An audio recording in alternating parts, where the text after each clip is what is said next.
Hey everyone, and welcome to our deep dive. We're all about taking your vocabulary to the next level today. That's right. We're going to explore these 33 advanced words. Exactly, 33. And we're going to figure out, what makes them tick and how to use them effectively. And you're here because you want to be able to express yourself with more impact. Yeah, and using advanced vocabulary, it's not about trying to sound like a walking dictionary or anything like that. Right. It's about having more tools in your communication toolbox. That's a great way to put it. I love that analogy. Thanks. Okay, so before we get into the specific words, I'm curious, why does having a rich vocabulary even matter? Well, think of it this way. Imagine you're trying to paint a masterpiece, but you only have like 5 colors to work with. Oh, wow. A limited vocabulary is kind of like that. I see what you mean. When you have more words at your disposal, it's like having a whole palette of colors. You can create something much more vibrant. That makes total sense. And our source material actually highlighted 3 key benefits of a strong vocabulary. Oh, yeah. What were they? Clarity, confidence, and impact. All right. I like where this is going already. Can you break those down for us a little bit more? So let's start with clarity. Okay. Having a nuanced vocabulary lets you get your point across with laser precision. Makes sense. Instead of just saying that something is good, you can use words like exceptional or remarkable to really paint a more vivid picture. Right. That would be especially helpful in like a professional setting, right? Absolutely. Like if you're writing a report or giving a presentation. Exactly. Where you really need to make sure your message is clear. And then there's confidence. When you know you have the right words to express yourself, it just naturally boosts your self-assurance. Yeah, I can see that. It's like having a secret weapon or something. Yeah, exactly. And that confidence, it kind of shines through and makes a strong impression on other people. So basically it's a win-win. That's the Okay, so we've got clarity, confidence, and then what was the third one? impact. Right, impact. The words you choose can have a real impact on how people perceive you and your message.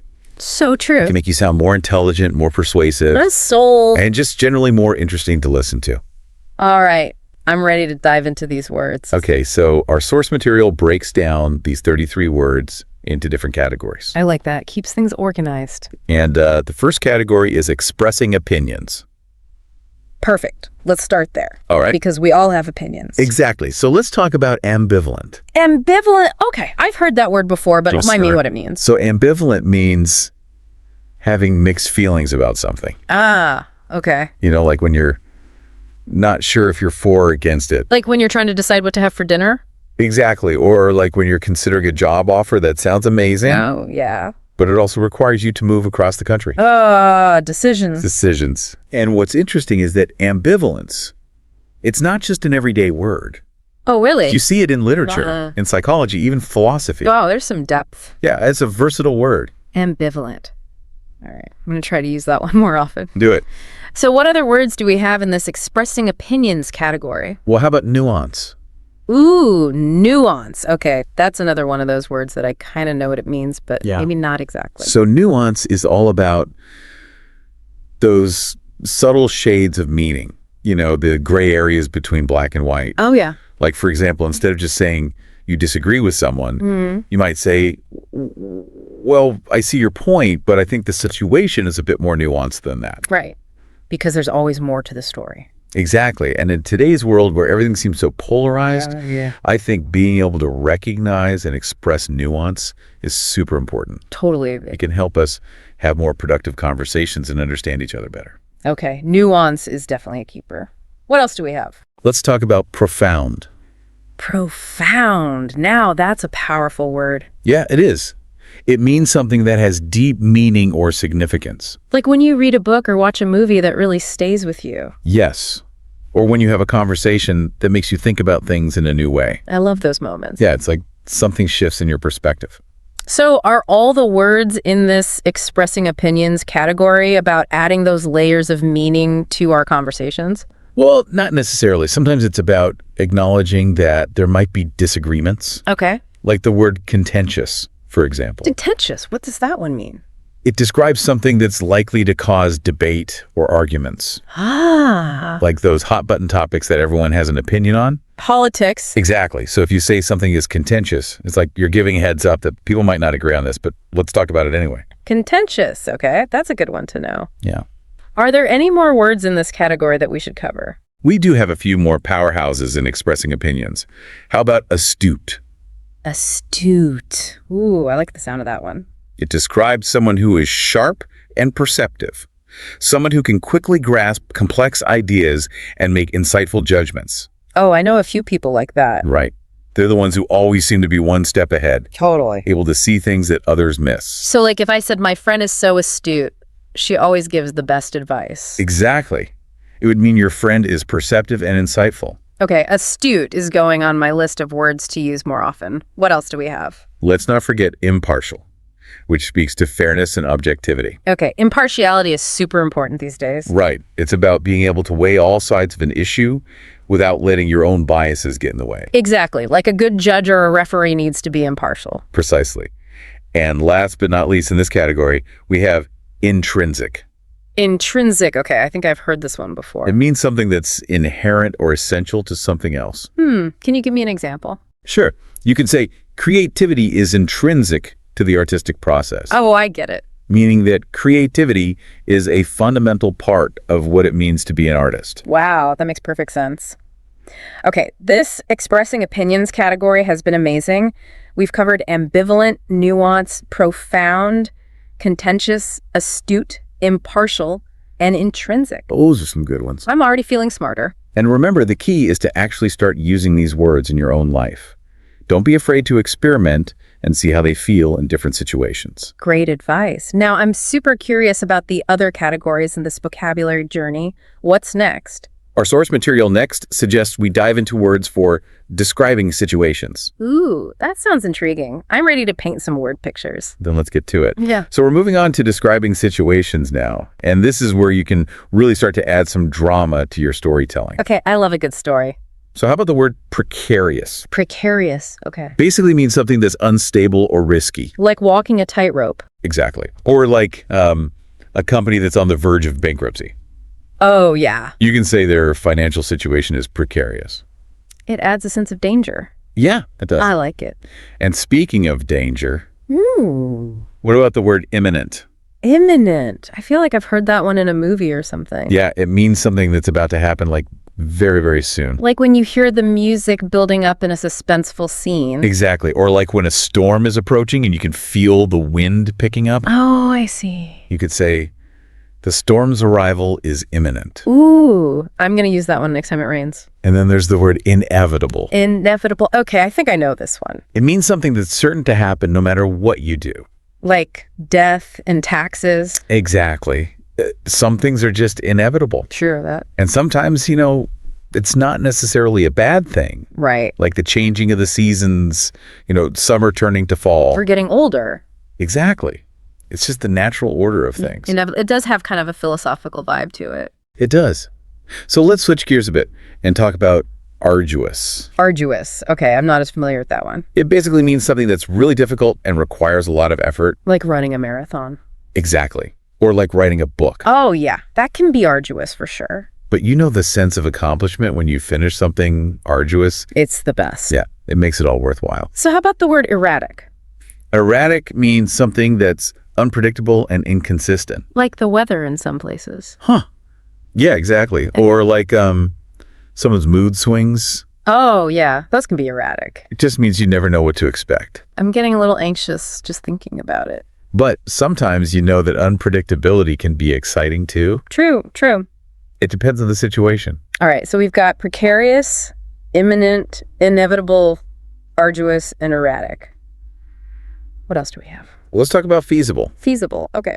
It means something that's possible or practical to do. Like if you're planning a trip and you're trying to figure out if it's actually doable. Exactly. You're checking if it's feasible. It's all about being realistic. Yeah, and making sure your goals align with your resources. Feasible. All right, I like that one. And then for something completely different. Hit me with it. How about surreal? Oh, surreal. That's a good one. It's like when something is so strange or unbelievable that it feels like a dream. Yeah, exactly. Like those moments when you just have to pinch yourself. Or when you travel to a new place and everything seems so different. Or when you experience something that defies logic. It's like you're in another dimension. Surreal. Yeah. It's a word that captures that sense of wonder and disbelief. It's almost like magic. Yeah. There's definitely a magical element to it. Okay, so we've covered a lot of ground in this describing situations category. I'm already feeling like I can create more vivid descriptions. I'm glad to hear that. So what's the final category in our vocabulary adventure? It's describing people. We're going to learn some awesome words to capture the essence of the people we encounter in life. Oh, I can't wait. I love people watching. And everyone has a story to tell. So true. And having the right words to describe them, it's like having a key to unlock those stories. I'm ready to unlock some stories. All right, so now we're diving into describing people, which sounds like a lot of fun. It is. We're going to uncover some gems that will help you paint vivid portraits with words. I love that. Okay, so what kind of words are we talking about here? So let's start with charismatic. Ooh, charismatic. Now that's a word that conjures up images of like rock stars and politicians. Exactly. It describes someone with a magnetic personality. Someone who just draws people in. They light up a room. Yeah, they have that special something that makes people want to be around them. But I guess charisma can be used for good or evil, right? You're right. History is full of charismatic leaders who use their influence for both positive and negative purposes. It's a reminder that we should always think critically, even when we're drawn to someone's charisma. Absolutely. Now, how about aloof? Aloof. That one sounds a bit more distant.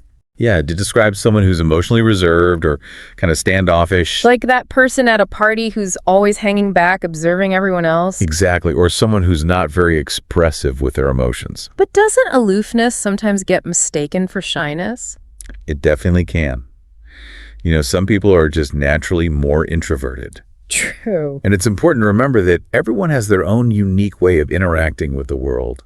So true. Okay, what about tenacious? I love that word. It suggests a certain strength of character. Tenacious is a fantastic word. It describes someone who never gives up, who keeps fighting for what they believe in. Like those athletes who train for years to compete in the Olympics. Exactly. Or like inventors who keep experimenting until they finally create that groundbreaking invention. It's about resilience and determination. Absolutely. And it's interesting how the word tenacious literally means holding fast. I never thought about that. It's like they're clinging to their goals no matter what obstacles they face. Tenacious. Okay, that's definitely going on my list of words to use more often. What about candid? Candid. I think of someone who's honest and straightforward. You got it. They're not afraid to speak their truth. Even if it's not what people want to hear. Exactly. But, there's a fine line between being candid and being rude. Right. You have to be tactful. It's all about finding the right balance.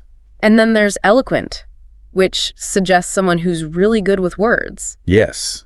They have a way with language that's both captivating and persuasive. Like a skilled writer or a gifted public speaker. Exactly. They can paint pictures with their words, move people with their stories, and inspire action with their speeches. That's amazing. Now, how about altruistic? Altruistic describes someone who is selfless and compassionate, always putting the needs of others before their own. They're the helpers, the givers, the ones who make the world a better place. Yeah, they're the ones who inspire us to be better people ourselves. Altruistic, that's a beautiful word. It is. And finally, let's talk about pragmatic. Pragmatic describes someone who's practical and down to earth. They focus on what works. They're the problem solvers. Exactly. They're not afraid to roll up their sleeves and get things done. They're the ones who keep us grounded when we're getting carried away with our ideas. Exactly. So there you have it. Those are just a few of the amazing words we've explored today for describing people. I'm feeling so inspired, and I hope our listeners are too. We encourage you to start using these words in your own lives, whether you're writing a blog post, having a conversation, or just thinking about the world around you. Yeah, because words have power. And the more words you have in your toolbox, the more effectively you can communicate and connect with others. So keep learning, keep exploring, and keep expanding your vocabulary. That's right. Thanks for joining us on this deep dive. Ready to level up that vocabulary? We are, right? Back again for another deep dive. Always exciting to dig into some interesting stuff. This time we're tackling a podcast episode all about giving our words a makeover. Like ditching those tired old words we all use a million times a day. Those ones that are just, kind of... Exactly. Like good, bad, happy, you get the picture. The bread and butter of conversation. But sometimes you need a little something more. Right. This episode, we're exploring some alternatives, words with a little more oomph. I like that. A little linguistic spice. The episode starts off with this quote, and I feel like they were reading my mind. It says, Have you ever felt like you keep repeating the same basic words, like good, bad, happy, or important? Oh, all the time. It's like our vocabulary's stuck on autopilot. But why do you think they call this out? What's the big deal about using more, let's say, sophisticated words? Well, the episode makes a good point. It's not just about sounding smarter, though. That's a nice bonus. Sure. It's about expressing yourself more accurately, like hitting the bullseye with the perfect word. Precision is key. Using exceptional instead of just good paints a whole different picture. And it can make you sound more, I don't know, confident. Oh, definitely. Someone with a strong vocabulary just commands attention, like they know what they're talking about. And let's be honest, it makes a good impression, right? Whether it's a job interview, a presentation, or even just chatting with friends, the right words can really make you stand out. Okay, so we're all on board with the why. Now let's get into the nitty-gritty. What are some of these awesome alternatives they suggest? Well, they start with good. We all use it, right? But sometimes good just doesn't cut it. Totally. Like, what if you're trying to describe something truly amazing? Good just falls flat. The episode suggests exceptional as a step up. Not just good, but way above average. Exceptional. I like the sound of that. They give this example. The service at the restaurant was exceptional. Oh, I can totally see that. But, and maybe I'm nitpicking here, don't you think people sometimes overuse exceptional? Interesting point. Like when something is just, well, pretty good, but not mind-blowing. Yeah, exactly. And then it loses its power, right? Absolutely. Exceptional should be reserved for those truly remarkable instances, those that leave a lasting impression. Got it. Save it for the special stuff. What about remarkable? I feel like that one gets thrown around a lot too. Remarkable definitely has a certain energy to it. It implies something unusual, worthy of attention. True. It's not just good, it's something that makes you take notice, like, wow, that's cool. The episode uses the example. She did a remarkable job on the project. Makes sense. But I wonder, how would you say remarkable is different from outstanding? They seem pretty similar to me. Yeah, that's a good question. I sometimes get those two mixed up. While both definitely convey a sense of excellence, outstanding has this stronger sense of distinction. Distinction, like standing out from the crowd. Exactly. Exceeding expectations in a way that demands recognition. Like you can't ignore it. Ooh, I see the difference now. So an outstanding performance is one that's not just good, it's memorable. Precisely. It stays with you. The last word they offer as a good alternative is impressive. And they define impressive as something that elicits admiration or respect. Makes sense. The example is, the results were impressive given the circumstances. What do you think of that one? Impressive is interesting because it focuses on the effect something has on the observer. It might not be the absolute best, but it leaves a mark. Makes you think, wow, that's pretty cool. Yeah, it's about exceeding expectations, maybe even defying the odds. Okay, so we've got exceptional, remarkable, outstanding, and impressive as our good upgrades. I'm already feeling more eloquent. Me too. It's amazing how just swapping out a word can completely change the vibe. Totally. Okay, ready to tackle bad. Bring on the negativity. The first alternative is, well, intense. Are you ready for this? Hit me with it. Atrocious. Whoa. That's not just bad. That's seriously bad. Like way beyond meh. The podcast doesn't hold back. They use the example. The conditions in the factory were atrocious. That's heavy. It paints a pretty grim picture. Definitely evokes a strong reaction. Do you think sometimes using such a strong word can be a bit much? Especially if you're trying to get someone on your side, you know? Good point. It depends on the context. Atrocious has a lot of weight to it. Right. It's like, are you trying to start a conversation or an argument? Exactly. Sometimes a softer touch might be more effective. So what's next on the list? Okay, this one's a bit more, how should I put it? Diplomatic. Lay it on me. Subpar. Ah, subpar. A classic way of expressing disappointment without going overboard. Like you expected better, but it's not the end of the world. The podcast gives the example. The presentation was subpar and lacked key details. Yeah, it could have been better, but it wasn't a total train wreck. Exactly. It's like the meh of negative adjectives. So we've gone from super intense to kind of meh. What else have they got? All right, this one, I think we've all been there. How many times have you said something is dreadful? Oh, countless times, I'm sure. It's like the go-to for anything slightly unpleasant. Right. But the podcast suggests branching out, using more nuanced words to express that negativity. What are some alternatives you like? Well, if you're going for that feeling of gloom, like the weather's got you down, Maybe dismal or bleak would fit. Ooh, those have a certain poetic feel. But if it's more about disappointment, unfortunate, or even just plain disappointing, could work. So, getting specific with our negativity, I like it. The last alternative for bad is inferior. Inferior. That one's all about comparison, isn't it? Yeah, the podcast defines it as of lower quality. Their example is the material felt inferior compared to other brands. Do you think inferior always has to be negative? That's a good question. It often implies something's not as good as something else. Right, but couldn't it also be like a neutral observation? Absolutely. Like, in a scientific context, you might say one species is inferior in size to another without implying a value judgment. It's just a fact. Okay, I'm seeing how context is key with these words. We've covered good and bad, which is honestly a lot more complex than I thought. Ready for a dose of positivity? Bring on the good vibes. Let's talk about happy. Everyone's favorite emotion. But even happy can get repetitive, right? Definitely. What do they suggest as, I don't know, a happiness upgrade? Well, the first one is pure joy. Are you ready?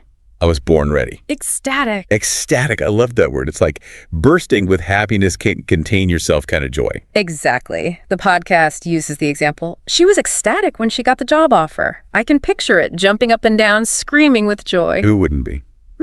Okay, but how is ecstatic different from elated, which is next on their list? Elated is similar, but often tied to a specific achievement, like that feeling of triumph after reaching a goal. So elated is more about the accomplishment, while ecstatic is pure, unadulterated joy. The episode gives this example.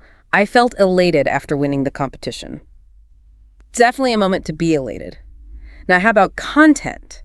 It feels very different, doesn't it? Content is quieter, more peaceful. It's not about excitement. It's about feeling satisfied with your life.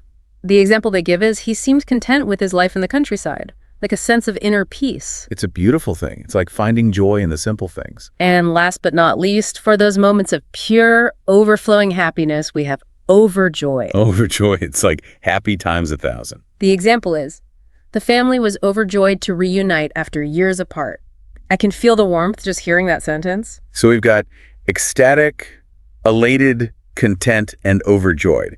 That's a pretty impressive happiness toolkit. It's about expressing the full spectrum of happiness, from quiet satisfaction to pure, unadulterated joy. And each word adds its own unique flavor. Okay, I'm feeling all warm and fuzzy now. Let's move on to a word I know I overuse. I'm guilty as charged. Ooh, which one? Spill the beans. Important? Important. I think we're all guilty of that one. It's such a general term. Right. But luckily, this podcast episode gives us some great alternatives that add more, I don't know, emphasis. Nuance. Both. The first word is crucial, and it's defined as extremely important or necessary. No messing around with this one. Crucial carries a sense of urgency, doesn't it? Like, this is a make or break situation. The example is, it's crucial to follow safety protocols in this industry, where the stakes are high. No room for error. And speaking of high stakes, the next word is vital. Vital emphasizes something's fundamental importance. Like for survival or well-being. Exactly. The example they give is, drinking water is vital for your health. Pretty straightforward. No argument there. Okay, how would you say vital is different from crucial? They seem pretty similar. Well, vital highlights something's essential nature. It's the foundation, the bedrock. Crucial is about the urgency, and vital is about the absolute necessity. You got it. Okay, the next word is pivotal. And I feel like I hear this one a lot in business contexts. Pivotal is all about those turning points, those moments that shape the future. The example they give is, this decision will be pivotal for the company's future. Yeah. Like a game changer. Exactly. It sets a new course. And finally, we have significant. Significant highlights something that has a noticeable impact or consequence. It's noteworthy, something to pay attention to. The example they give is, this discovery is a significant breakthrough in medicine. It's important, but maybe not as dramatic as pivotal or as urgent as crucial. Right. It's about impact and meaning, but maybe on a slightly smaller scale. Okay, so we've gone from important to crucial, vital, pivotal, and significant. I'm feeling a lot more equipped to express those different shades of importance. Me too. And I bet our listeners are starting to think about how they can use these words to add more depth to their own communication. I hope so. Okay, let's wrap up this part of the deep dive with a word that's, well, big.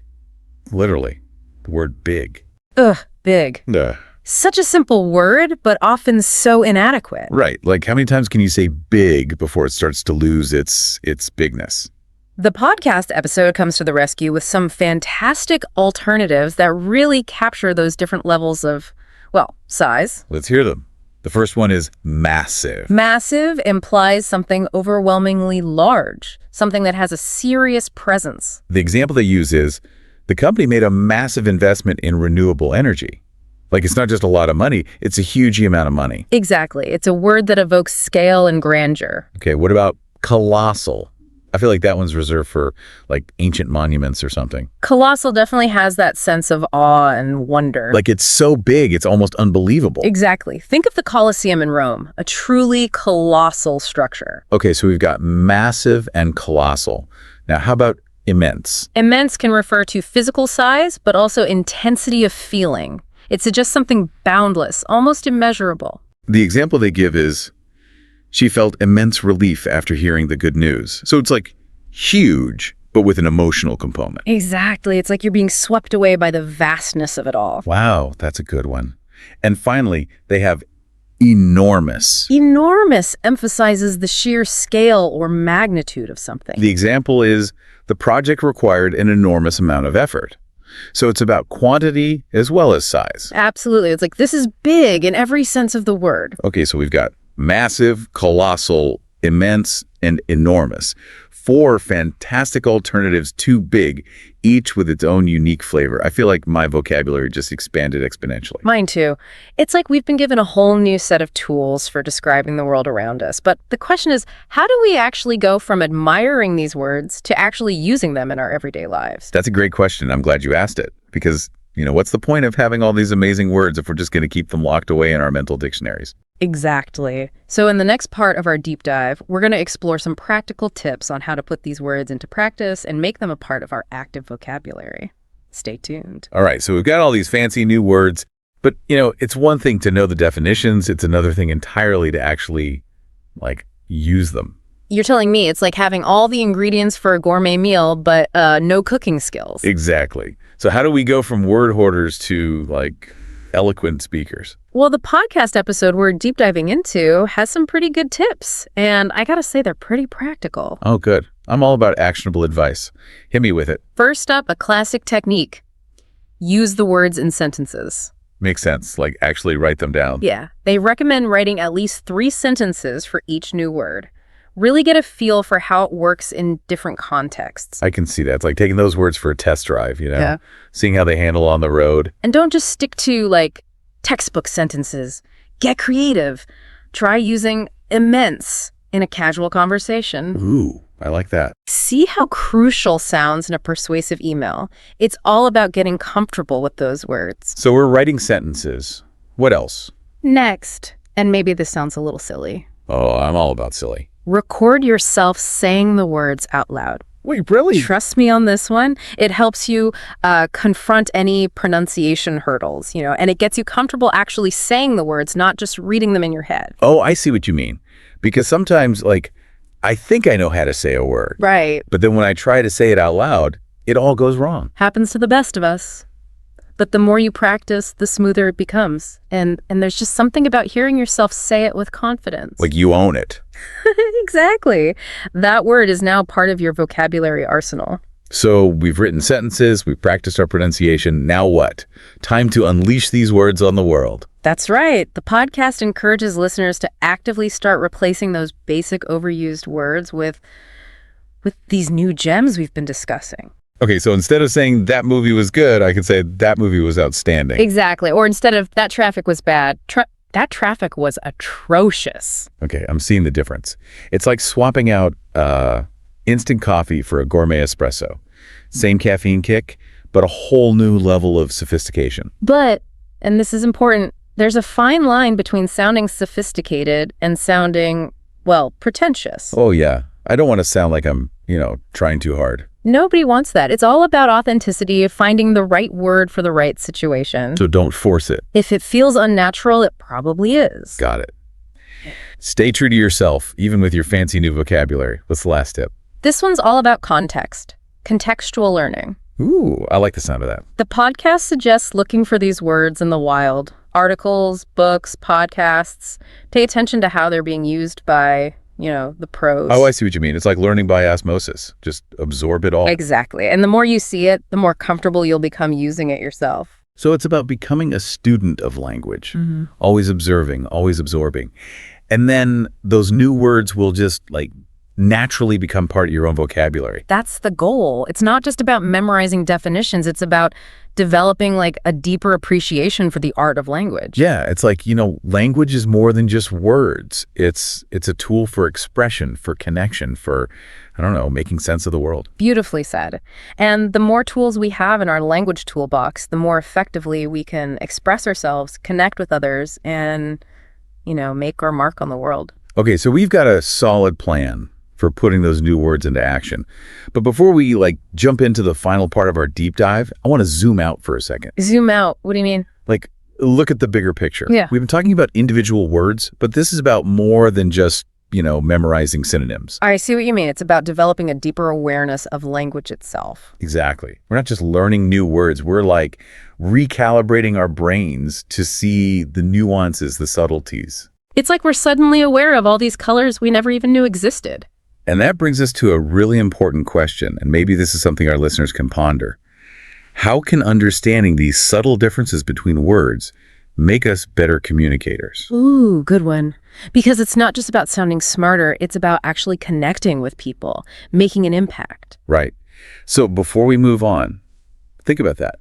How can a single word change the way you express yourself, the way people perceive you, the way your message is received?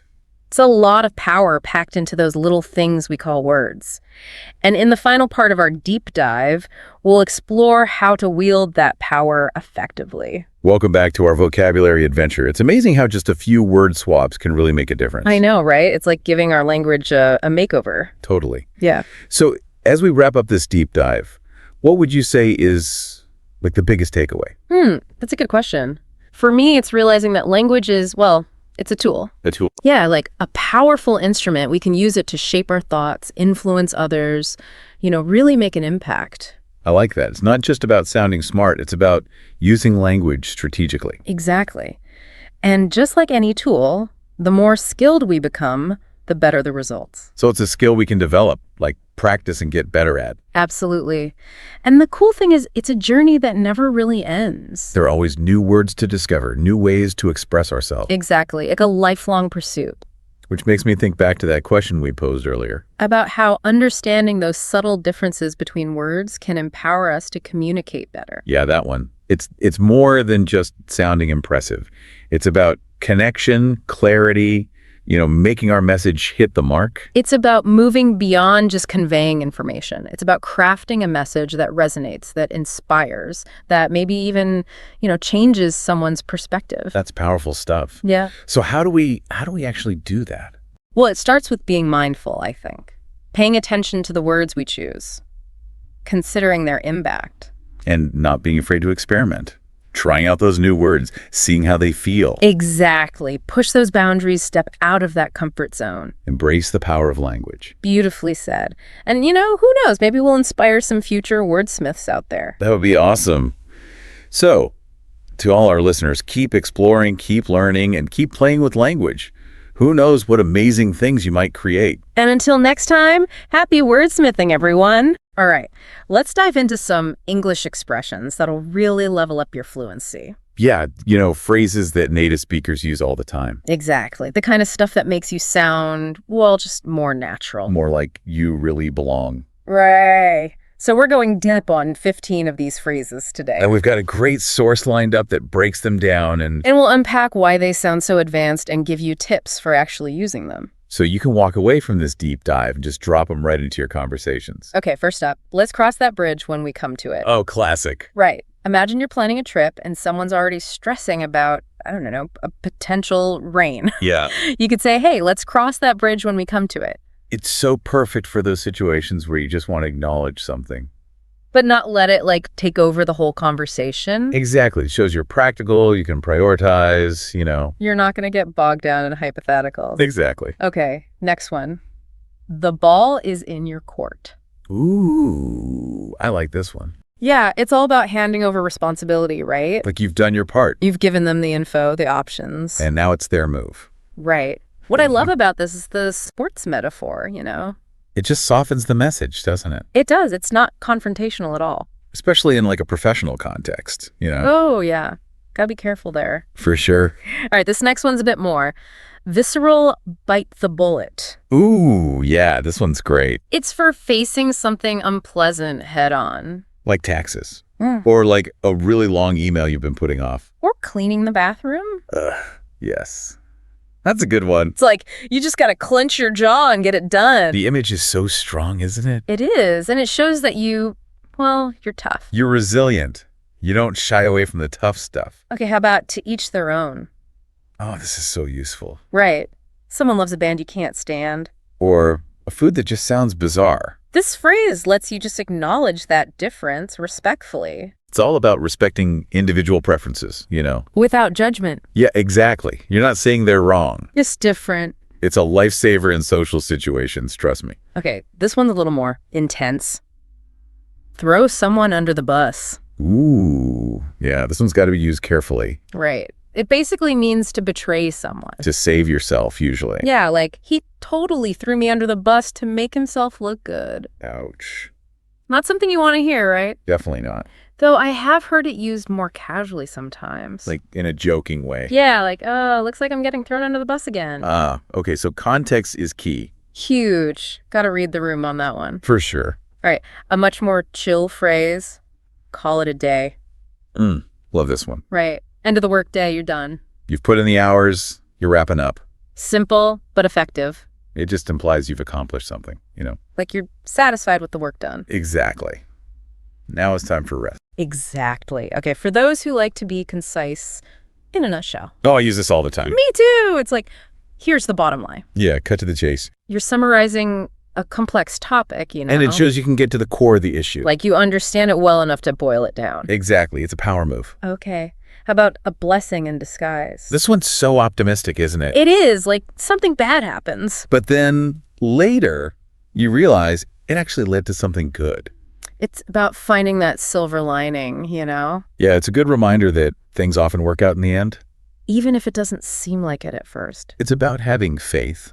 Okay, ever pulled an all-nighter? Burning the midnight oil. Oh, I know that feeling well. Those late nights studying or working. Fueled by coffee and sheer willpower. This phrase just captures that perfectly, doesn't it? Yeah, it's like you're pushing yourself to the limit. But hopefully, for a good reason. Hopefully. Okay, let's inject some humor. It's not rocket science. Oh, I love this one. It's like when something's simple. But someone's making it way too complicated. I'm like, come on, it's not rocket science. The contrast is just so funny, right? It is. It lightens the mood. And makes it clear that, hey, this should be easy. Keeps someone in the loop. Oh, this is crucial for teamwork, isn't it? Totally. It's about keeping people informed. Making sure everyone's on the same page. And it kind of implies trust, you know? You're letting someone into that inner circle of information. Right. It shows you value their input. For sure. All right, for the overachievers, go the extra mile. This one's all about exceeding expectation. You're going above and beyond, you know? You're not just doing the bare minimum. You're putting in that extra effort. It shows dedication, you know? And it can really set you apart professionally. Oh, absolutely. It shows you care. A drop in the ocean. This one's a little melancholy, maybe. It can be. It's about realizing how small your effort is. Compared to the vastness of a problem. Like your donation to a huge charity. Or your efforts to combat climate change. It can feel overwhelming. Can. But it also highlights the need for collective action, right? Totally. It's a reminder that every little bit helps. Even if it feels like a drop in the ocean. Okay, last one for this batch. Let's play it by ear. This is for the spontaneous folks. It means you're going with the flow. No set plans, just seeing how things unfold. Flexible, adaptable, you know? It's a good mindset to have sometimes, isn't it? Definitely. It's like embracing the unknown. And being open to new experiences. So there you have it. The first 7 phrases on our journey to English fluency. And we're just getting started.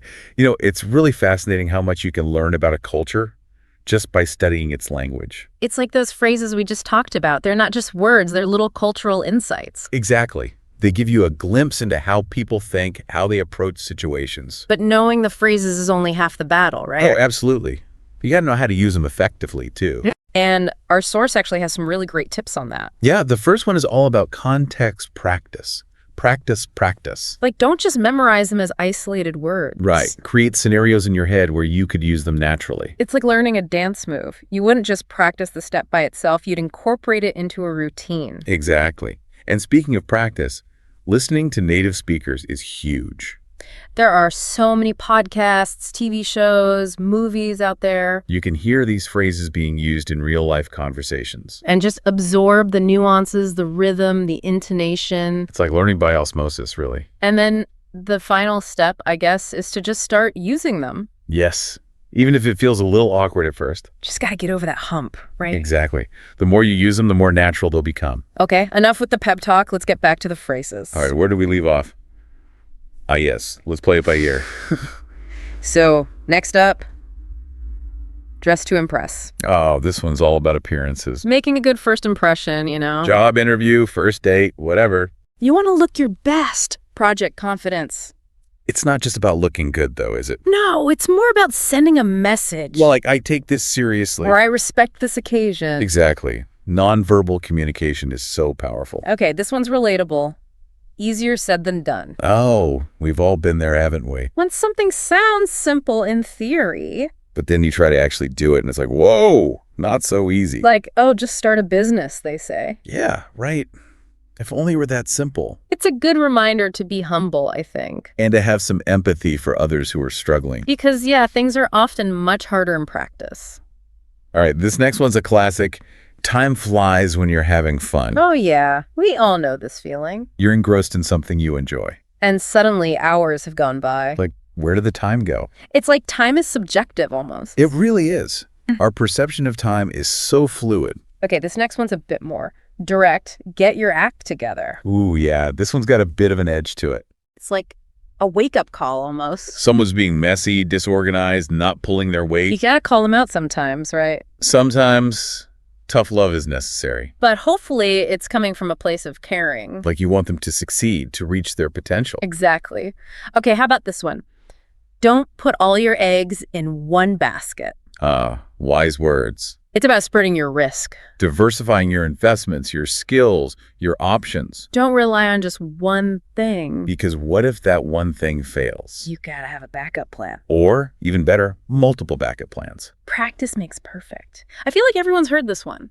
It's a classic for a reason, though. It's true.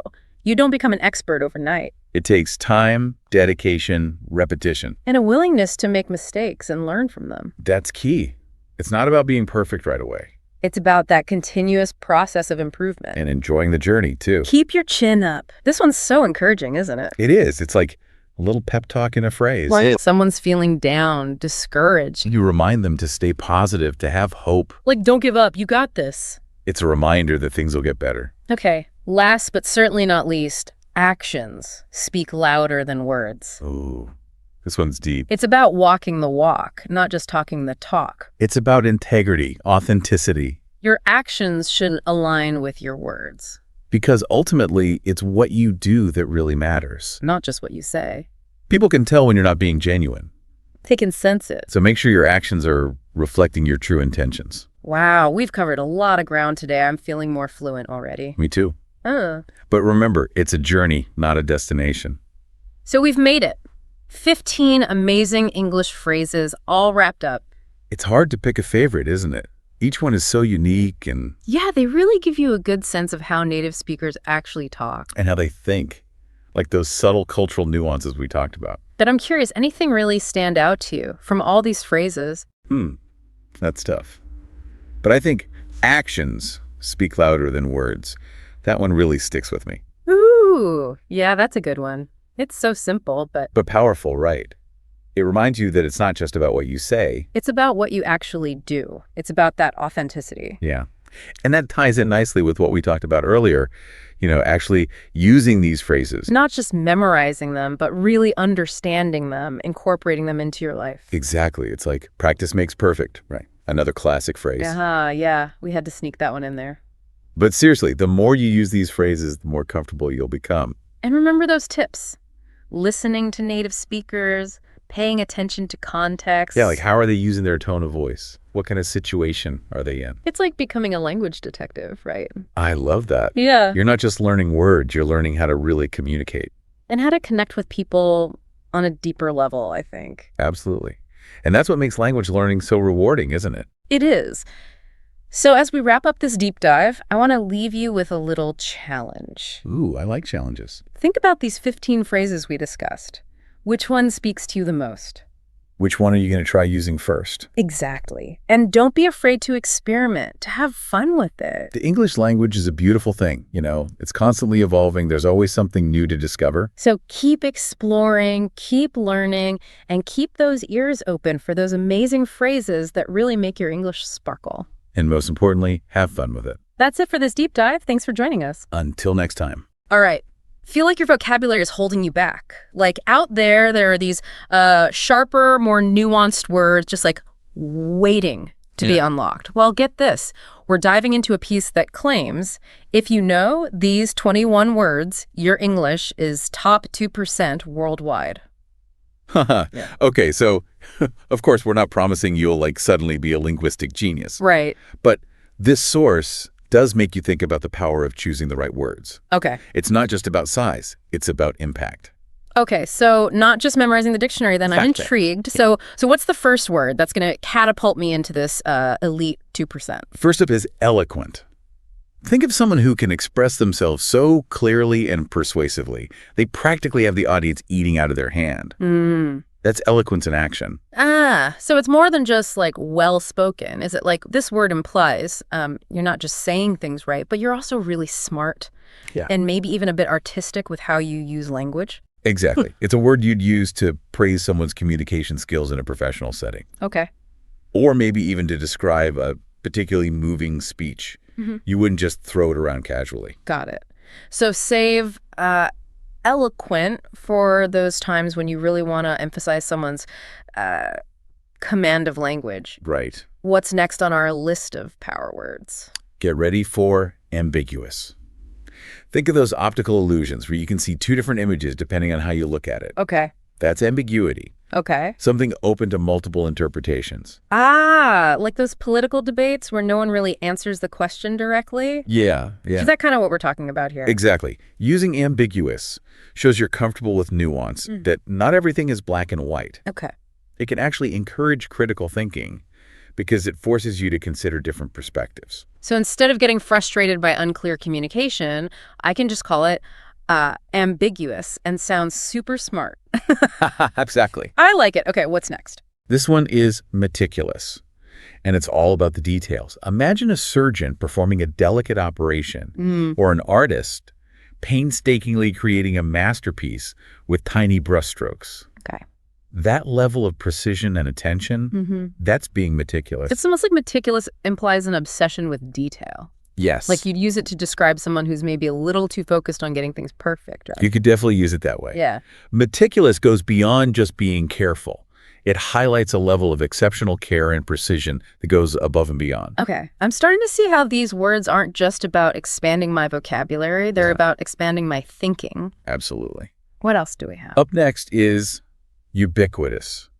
Think of something that's absolutely everywhere you look. Yeah, okay. Like you could say smartphones are ubiquitous in today's world instead of... So instead of saying smartphones are everywhere, I can say smartphones are ubiquitous and suddenly sound like a tech expert. Precisely. It elevates your language, adding a touch of formality and sophistication. Love it. Okay, hit me with the next word. This one has a certain poetic beauty to it. Ephemeral. Think of a beautiful sunset. Okay. Breathtaking but fleeting. Or the blooming of cherry blossoms. Okay. A magnificent sight that doesn't last long. Yeah. That's ephemerality. Wow. Ephemeral. It's like the word itself captures that sense of beauty fading too quickly. Why is this considered an advanced word? It seems pretty straightforward. It's advanced because it's evocative. Instead of just saying something is temporary, ephemeral adds a layer of poignancy, a touch of melancholy. It elevates your language from the mundane to something more poetic. Okay, I'm definitely adding ephemeral to my vocabulary arsenal. Yeah. It's like a secret weapon for sounding both smart and sensitive. Exactly. That's next. This one is for the problem solvers out there. Yeah. Conundrum. It's a confusing, difficult problem or question. Think of a riddle that's hard to crack, or a situation where you're faced with a tricky decision. So not just any old problem, but Yeah. one that really makes you scratch your head. Like, is it a conundrum if I can't decide what to have for dinner? Yeah. Or is that too small scale? Maybe a bit too small scale for conundrum. Yeah. It suggests a problem with some intellectual weight to it. Okay. Shows you're grappling with complex issues and not afraid of a good mental challenge. Got it. So save conundrum for those truly head-scratching dilemmas. Yeah. All right, what's next on our list? This one's sure to brighten your day. Serendipity. It's the occurrence of events by chance in a happy or beneficial way, Okay. like stumbling upon a hidden gem or unexpectedly running into an old friend. Ah, so it's not just luck, Right. but luck that works out beautifully in your favor, like the universe is giving you a little wink. Exactly. Serendipity adds a touch of whimsy and positivity to your vocabulary. Okay. It suggests you're open to those delightful surprises life throws your way. All right, serendipity, you're officially my new favorite word. Uh-huh. What's next? Let's talk about dichotomy. This word is all about contrast. It refers to a division between two things that are completely different. Okay. Think of the classic yin and yang symbol. Yeah. It represents the balance between opposite forces. Interesting. So is it just any kind of contrast, or does it have to be a really stark difference? Like, is it a dichotomy if I like both coffee and tea, or do those things have to be more fundamentally opposed? You're onto something there. Okay. Dichotomy is reserved for pretty significant contrasts. Okay. It's not just about personal preferences, but about fundamental differences in concepts or ideas. It's a powerful word for discussions about duality and opposing forces. Got it. So dichotomy is for those times when you want to highlight a really striking contrast. Right. All right. What's next on our list of power words? Next up is superfluous. It means something that's unnecessary, especially because there's already more than enough. Think of a presentation packed with so much extra info that it distracts from the main point. Those extra details would be superfluous. Oh, I've definitely sat through those presentations. Yeah. So superfluous is like a fancy way of saying too much of a good thing. Exactly. It allows you to express that idea with precision and a touch of class.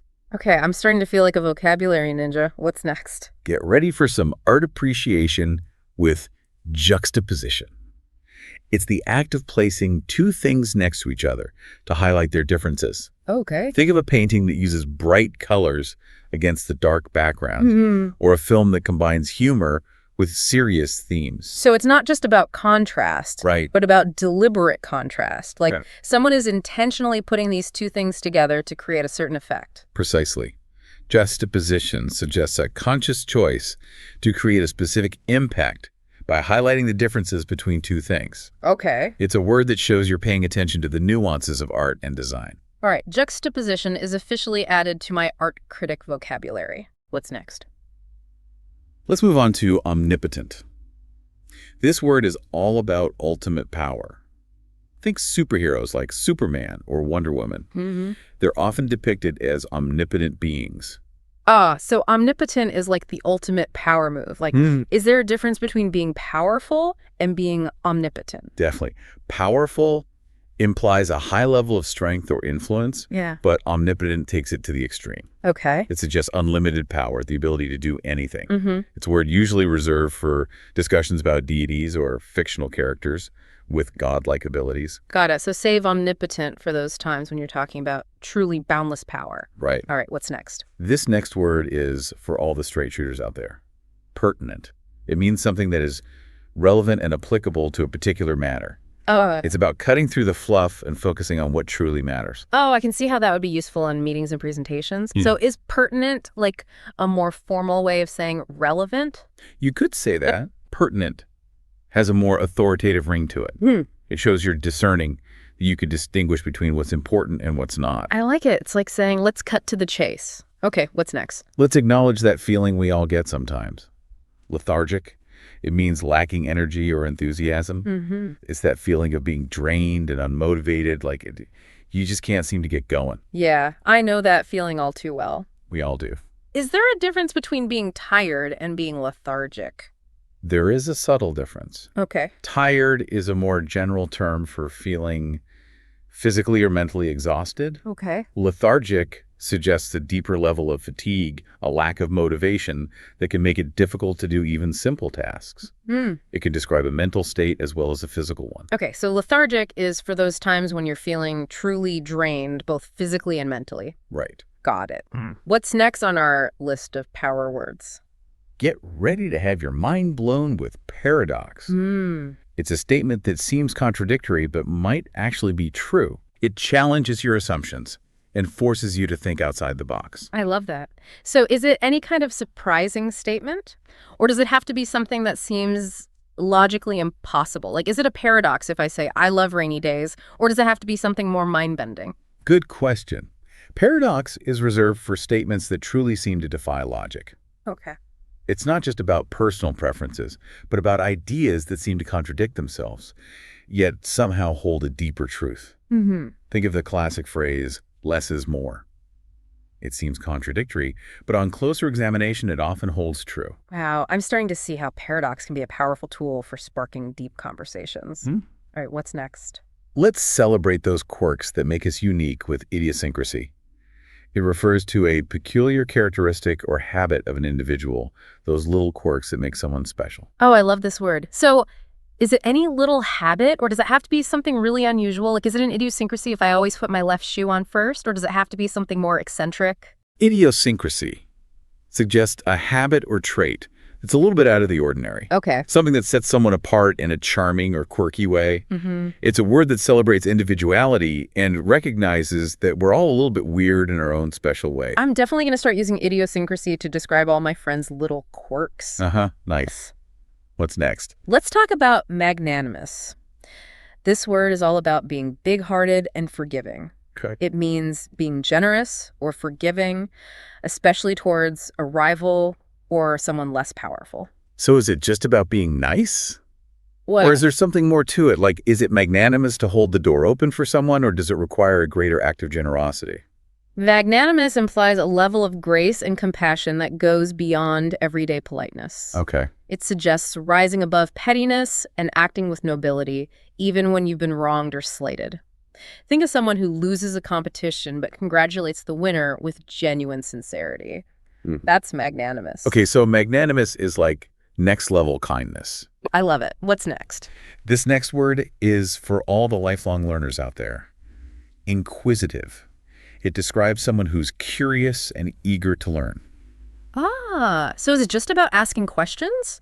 Or is there something more to being inquisitive? Like, what separates a nosy person from an inquisitive person? Inquisitive suggests a genuine thirst for knowledge, a desire to understand the world around them. Okay. It's not about prying into personal matters, but about exploring ideas and seeking out new information. Think of a child who's always asking why. They have that natural inquisitiveness. So inquisitive is like curiosity with a purpose. I love it. What's next? Let's talk about benevolent.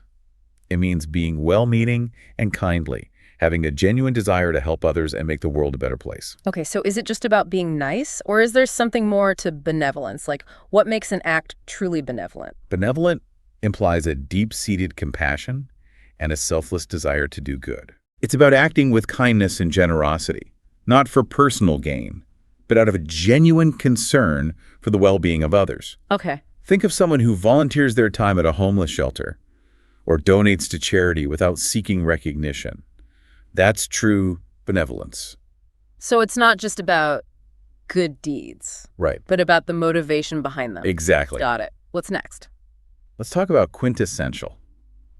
This word is all about embodying the most perfect or typical example of something. So is it just about being a good example, or is there something more to being quintessential? Like, what makes something truly quintessential? Quintessential means capturing the essence of something in its purest form. Okay. It's about being the ideal representation of a particular quality or concept. Okay. Think of Paris as the quintessential romantic city, or a perfectly prepared Neapolitan pizza as the quintessential pizza. Okay. They embody the very essence of what they represent. Okay, so it's like saying, this is the gold standard. Yeah. I love it. What's next? Let's talk about audacious. This word describes someone who is daring and willing to take bold risks. Ooh, audacious sounds exciting. So is it just about being brave, or is there something more to it? Like, what's the difference between being bold and being audacious? Audacious implies a level of boldness that goes beyond the ordinary. Okay. It suggests a willingness to take risks and defy conventions, even when the odds are stacked against you. Think of entrepreneurs who launch startups, or artists who challenge traditional norms. Okay. They have that audacious spirit. So it's like boldness with a side of daring. I like it. What's our final word for this part of our deep dive? Let's end with equivocal. It means open to more than one interpretation, ambiguous. Okay. It's when someone says something that could be understood in multiple ways, and it's not clear which meaning is intended. So equivocal is like the master of disguise in the world of words. Like, it can blend in and take on different meanings depending on the context. Exactly. Equivocal highlights the slipperiness of language and how meaning can be subjective. Okay. It's a word that encourages us to be mindful of the nuances of communication and to be aware that words can have multiple layers of interpretation. That's a great word to end on for now. Yeah. We've covered so much ground today, and I already feel like my vocabulary has leveled up. But don't worry, we'll be back with more power words and insights in part 2. Absolutely. Welcome back to our deep dive into these fascinating words. I'm ready for more. We were just talking about equivocal, right? Yeah. That word that's all about slippery meanings. Yeah, equivocal reminds us that language can be tricky sometimes. But that's what makes it so interesting, right? Exactly. So I have to ask, how do we actually, use these words without sounding like we're showing off? That's a great question. Yeah. The source we're looking at emphasizes that it's not about cramming them all into every sentence. Right. It's about being thoughtful and strategic. So quality over quantity. I can handle that. What are some of the tips they suggest? Well, practice is key. The more you use these words in context, the more natural they'll become. Okay. The source even suggests writing some sentences or even a paragraph using each word to really get a feel for how they work. I like that. It's like giving your vocabulary a workout. Yeah. Any other tips? Another suggestion is to pair these more advanced words with simpler, more common ones. Okay. It creates a balance and helps you avoid sounding overly pretentious. It's like finding the right harmony in a song, right? You need the high notes and the low notes to create a beautiful melody. That's a perfect analogy. Yeah. And probably the most important tip is to use these words sparingly. Don't force them into every conversation. Right. Focus on clarity and appropriateness above all else. So it's all about picking the right moment to unleash our newfound vocabulary superpowers. Okay. Don't overuse them or they lose their impact. A little bit goes a long way. This deep dive has been so eye-opening. I'm already thinking about how I can sprinkle these words into my conversations and writing. It's amazing how a few carefully chosen words can really elevate your communication. Yeah. You might even inspire others to expand their vocabularies as well. Now, that would be something. Spreading the love of language. So what stood out to you the most from this deep dive? You know, what really resonated with me was the emphasis on the why behind these words. Okay. It's not just about sounding intelligent. It's about understanding the subtle ways language can shape our thoughts and how we connect with others. That's so true. It's like we're cracking a code Yeah. that unlocks a deeper level of communication. Absolutely. Do you have a favorite word from our list? Ooh, that's a tough one. Yeah. But I think I have to go with serendipity. I just love the idea of embracing those happy accidents and finding joy in the unexpected. How about you? It is a tough choice. There are so many good ones, but I think I'm particularly drawn to ephemeral. It captures the beauty of fleeting moments and reminds us to savor the present. I love both of those choices. Yeah. It's fascinating how our favorite words often reflect our own values and perspectives. Absolutely. Our vocabulary is like a window into who we are. This brings up an interesting question for our listeners. Okay. Which of these words resonates most with you? How do you see yourself using it to enhance your own communication? We'd love to hear your thoughts, but for now, we're going to take a quick break. Don't go anywhere. We'll be right back for the grand finale of our word exploration.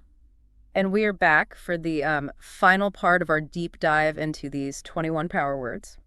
Yeah, it's amazing how just a few carefully chosen words can have such a big impact on how we communicate, right? Right. Yeah. And what's interesting to me is that this goes way beyond just sounding smarter. It's almost like we've been unpacking a whole philosophy of language today. I see what you mean. Yeah, we've gone beyond just definitions, haven't we? Right. It's more about like understanding how these words reflect different ways of thinking about the world. Exactly. These 21 words are just a tiny sample, a starting point, really. Right. The real takeaway is that there's this whole universe of language out there waiting to be explored. Yeah, and the more of that universe we explore, the more tools we have Right. to express ourselves and connect with others in meaningful ways, It's pretty exciting when you think about it like that. It is. So what would you say is the most important thing for our listeners to remember from this deep dive? That's a good question.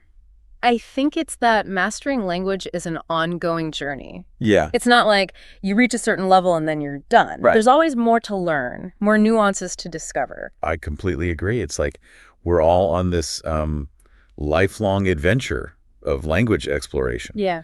And today's deep dive has given us some new tools and maps to help us navigate that journey. So don't be afraid to, experiment with these words. Try them out. See how they feel. Don't worry about getting things perfect right away. Exactly. It's all about finding what works for you, expressing yourself authentically, and having fun with language. And remember, it's not about sounding pretentious or showing off. Right. It's about finding the words that best capture your ideas and connect with the people you're talking to. Yeah. So as we wrap up, let's leave our listeners with a little challenge. Think back to all the words we've explored today. Which one really sparks something for you? Pick just one word and make a conscious effort to use it this week. Yeah. Notice how it feels when you say it. See how people react. Yeah. Maybe you'll discover a new favorite word that will become part of your regular vocabulary. And who knows, maybe you'll even inspire someone else to start paying more attention to the power of language. That's a great thought to end on. Until next time, keep those brains buzzing, those vocabularies growing. Yes. And keep exploring the endlessly fascinating world of words. Hey everyone, welcome back for another deep dive. Today we're going to be looking at something I think a lot of you are probably interested in, improving your speaking skills. Yes. We're looking at 7 tips to improve your speaking skills in just 15 minutes a day. Okay. Which sounds pretty good, right? Yeah. 15 minutes a day. Yeah. Who doesn't have 15 minutes a day? It seems like a lot of people want to be, more confident, more fluent speakers, but just don't have the time. Yeah, they think they don't have the time. They think they don't have the time. And this source is saying you can do it in just 15 minutes a day. That's right. So let's see what it's all about. It's interesting how this source focuses on those short, consistent efforts. Yeah. So many people think that they have to spend hours and hours to become a better speaker. Right. And that can be so intimidating. Right. But 15 minutes? Yeah. That feels doable. Totally. And the first tip is all about daily speak and practice with a language partner. So it suggests finding a friend, a tutor, or even using an app to connect with someone online. Have you found that having a language partner is really crucial for improvement? Definitely. I think that there's something about that real-time interaction that you just can't replicate with solo practice. Right. It forces you to think on your feet, adapt to different communication styles, and really just put your knowledge into action. Yeah, it's like learning to dance. Yes. You can read all the books and watch all the videos, but you won't really know how to dance until you get out there and actually do it with a partner. Precisely. And having a partner gives you that immediate feedback. Right. They can point out any mistakes, help you with pronunciation, and even just encourage you to keep going. Speaking of identifying mistakes, that brings us to tip 2. Okay. Record yourself speaking. Yes. This one can feel a bit awkward at first. I know. But it's so valuable. I remember when I first started doing this, I was surprised by how many times I hesitated or used filler words like Totally. as a real eye-opener. It's so fascinating how our perception of ourselves can differ from reality. Yeah. We might think we sound fluent and confident, but then we listen to a recording and we're like, Oh my God. God, wow, I didn't realize I said like that many times. Exactly. And that awareness is the first step towards making those improvements. It's like the mere exposure effect. The more we hear ourselves speaking, the more comfortable we become with our own voice. Right. And that can boost our confidence over time. That's a great point. It's not just about identifying mistakes. Yeah. It's also about getting used to the sound of our own voice in the target language. Right. And that familiarity breeds confidence. Yeah. Now, once you've become more aware of your own speech patterns through recording, tip 3 suggests taking it a step further. Okay. By shadowing native speakers. Have you ever tried this technique? Yes, shadowing is a powerful tool Okay. for developing pronunciation and intonation.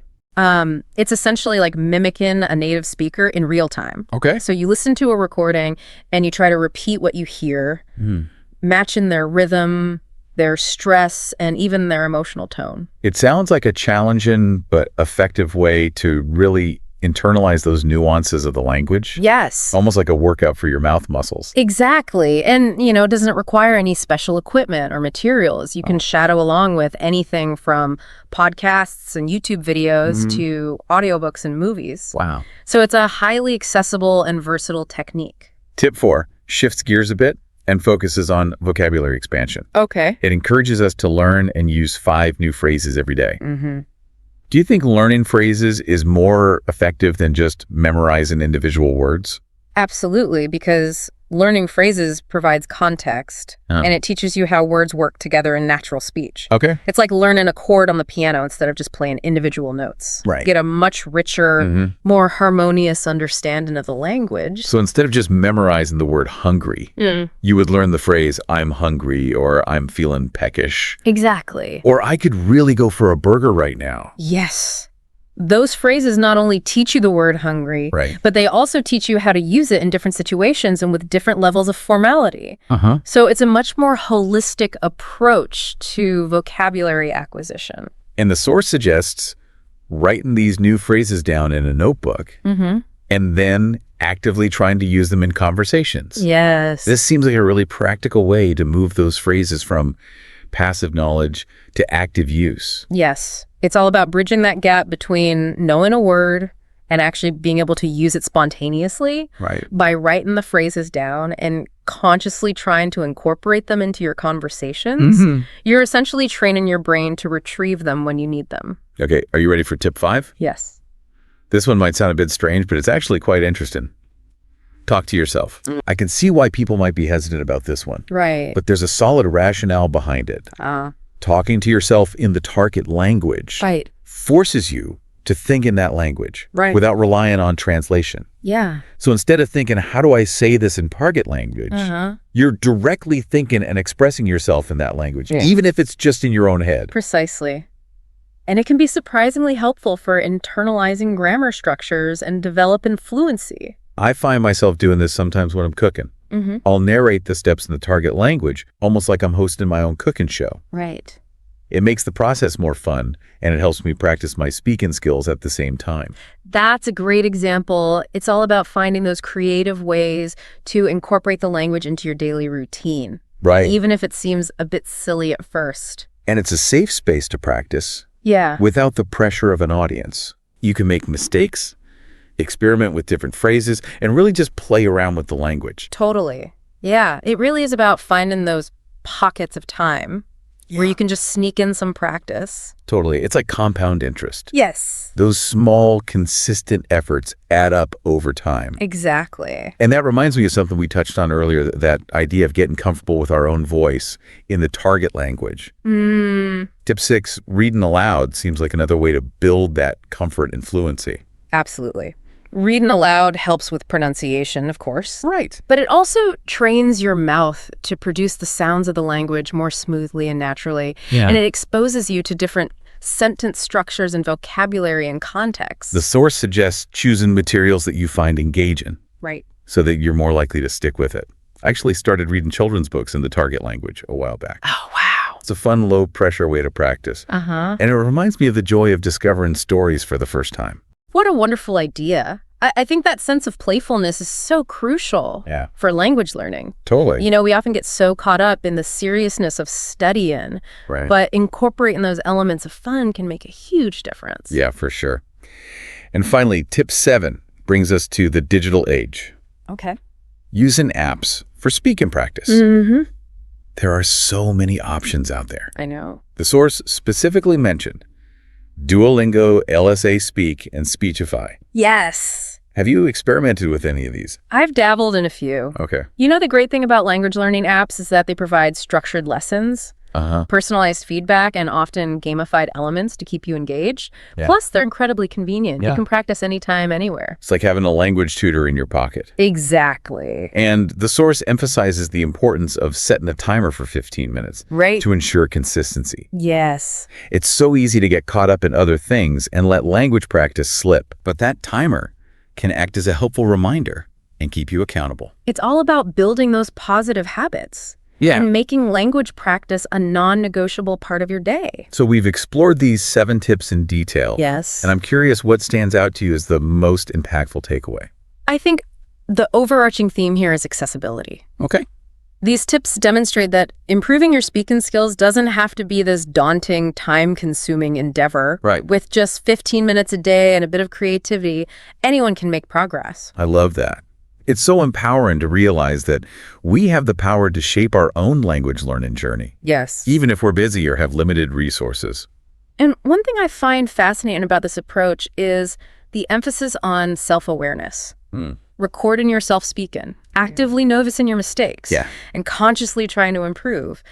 These Wow. are all skills that extend far beyond language learning. Right. They're valuable tools for personal growth and development in any area of life. It's like you're becoming a more mindful communicator, Exactly. left with yourself and with others. And as you develop those skills, you might find that they spill over into other areas of your life, Yeah. enhancing your relationships, your work, and your overall sense of self-confidence. Speaking of self-confidence, one thing I've always appreciated about language learning is the way it pushes us outside of our comfort zones. Yeah. It's a bit like a mental workout, Yes. challenging us to stretch our minds and embrace new ways of thinking and expressing ourselves. It's almost like you're developing a new muscle. Not a physical one, but a cognitive one. Right. And as that muscle gets stronger, you become more adaptable, more resilient, and more capable of navigating the complexities of the world around you. And it's a reminder that learning is a lifelong journey, Absolutely. full of twists and turns, challenges and triumphs. And sometimes those unexpected detours lead to the most fascinating discoveries. It really is like you set out with a specific goal in mind, but it's those experiences and discoveries you make along the way that truly shape you. I couldn't agree more. And with language learning, those discoveries often involve connecting with people from different cultures, Yeah. exploring new perspectives, and expanding your understanding of the world. It's like opening a window to a whole new world filled with different customs, beliefs, and ways of expressing yourself. And sometimes that window can even lead to a mirror, Oh. reflecting back aspects of your own culture and identity that you might never have noticed before. That's a fascinating point. By learning another language, we often gain a deeper appreciation for our own language and culture. We start to see things from a fresh perspective, noticing nuances and complexities that we might have taken for granted before. It's like stepping outside of your own frame of reference and realizing that there are countless other ways of seeing and experiencing the world, Right. and that realization can be incredibly humbling and enriching. So for anyone listening who might be feeling inspired to embark on their own language learning journey, what would you say is the most important piece of advice to keep in mind? I think the key is to approach it with a sense of curiosity, playfulness, and a willingness to embrace the inevitable stumbles along the way. Yeah. Don't be afraid to make mistakes, to experiment, and to find joy in the process. Yeah. After all, language is ultimately about connection, expression, and the shared human experience. That's beautifully put. It's not about achieving some arbitrary level of perfection. Right. It's about opening yourself up to new possibilities, new connections, and new ways of experiencing the world. And who knows, maybe along the way you'll even discover hidden talents or passions that you never knew you had. So as we wrap up this deep dive into improving speaking skills, Yeah. I want to leave our listeners with this. Remember that the journey of language learning is a personal one. There's no right or wrong way to do it. Find what works for you, embrace the challenge, and enjoy the ride. And never underestimate the power of small, consistent efforts. Just 15 minutes a day can make a world of difference over time. Well said. Thanks for joining me on this deep dive. Until next time. Hey everyone, ready to dive into something kind of cool? It's a guide called The Smartest Route to Get Fluent in English. And, well, it promises fluency in just an hour a day. Just an hour, huh? Sounds almost too good to be true. Right. But maybe, just maybe, there's something to it, like some super efficient strategies we've been missing. That's what we're here to find out. I'm definitely curious. The guide's whole premise kind of goes against that whole idea of total immersion, or like endless grammar drills. So more about working smarter, not just harder. I like the sound of that. So where does this guide even start? With the basics, actually, which I know might seem obvious at first. Yeah, gotta walk before you can run. Right. Exactly. But what's cool is how they connect vocab, grammar, pronunciation. It's all linked together. Makes sense. You can't really have one without the others. But how does the guide make learning these basics, well, not boring? Okay, so for vocab, they suggest using things like Anki and Quizlet. Ah, those spaced repetition apps. Heard good things about those. They're pretty awesome. Basically, they use like the science of memory to help you learn and remember words better. So it's not just like staring at a word list till it sticks. More strategic. Totally. But what about grammar? That can be a bit of a monster for some people. Ugh. Yeah, tell me about it. All those rules. Well, this guide, it gets it.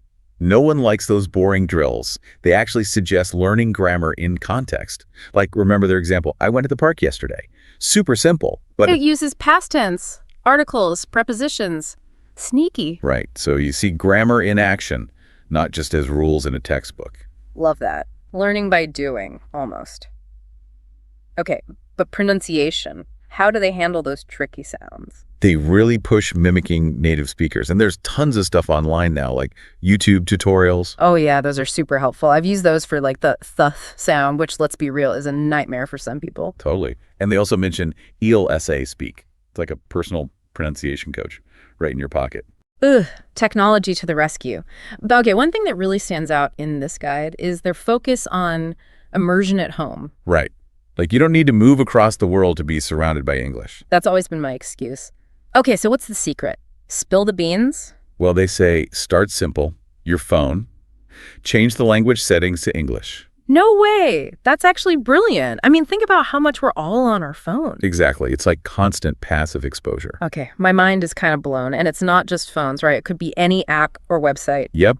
Turn your whole digital world into an English playground.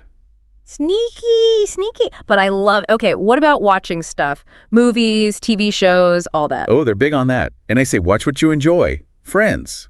For casual chatting. Yeah. BBC News if you want something more formal. So make it fun, not a chore. Exactly. And, start with subtitles if you need to, then ditch them as you improve. Like leveling up in a language learning game. Okay, they also mentioned this thing called shadowing, right? Sounds intense. It's basically mimicking a native speaker in real time. Like you listen and repeat along with a podcast or video. Whoa! Like a live conversation with a recording. You got it. It supposedly helps with pronunciation, fluency, the whole shebang. Wow, gotta add that to my list to try. Speaking of which, speaking practice, any tips on how to actually get over the fear of talking? Well, they say practice is key, obviously, but they have some unique suggestions, like talk to yourself. Wait, seriously? Like full-on conversations with myself in the mirror? Yep. Narrate what you're doing, describe stuff around you. You're using the language without any pressure. Like a mental rehearsal for the real deal. Exactly. And if you're ready for more, try those language exchange apps. Oh yeah, like Tandem or Hello Talk. I've heard of those. They connect you with native speakers who want to learn your language. So I could chat with someone in London, practice my English, and help them with, I don't know, Spanish or something. Exactly. And there's always online groups, too, for a more, community vibe. This guide is seriously packed with ideas. Love it. But okay, what about understanding spoken English? Because sometimes it feels like everyone's talking at warp speed. Yeah, the struggle is real. That's why the guide talk about active listening. It's not just hearing words, it's like engaging with them. So more than just letting sounds wash over you, you gotta be present. Exactly. Pick out keywords, figure out the main idea, pay attention to, the speaker's tone. Be a participant, even when you're just listening. Make sense? Any specific techniques they recommend? They suggest trying to take notes while listening to a podcast or summarizing a video without sound.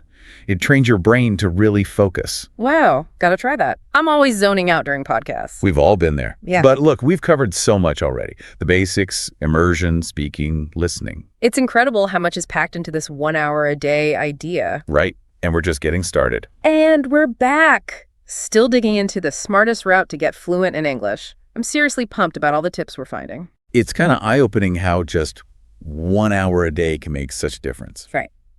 But it's not just about the time, it's how you use it. Totally. And speaking of using time wisely, we were talking about mastering the basics, vocab, grammar, pronunciation. Let's break those down even more. Good idea. Let's Okay. start with vocab.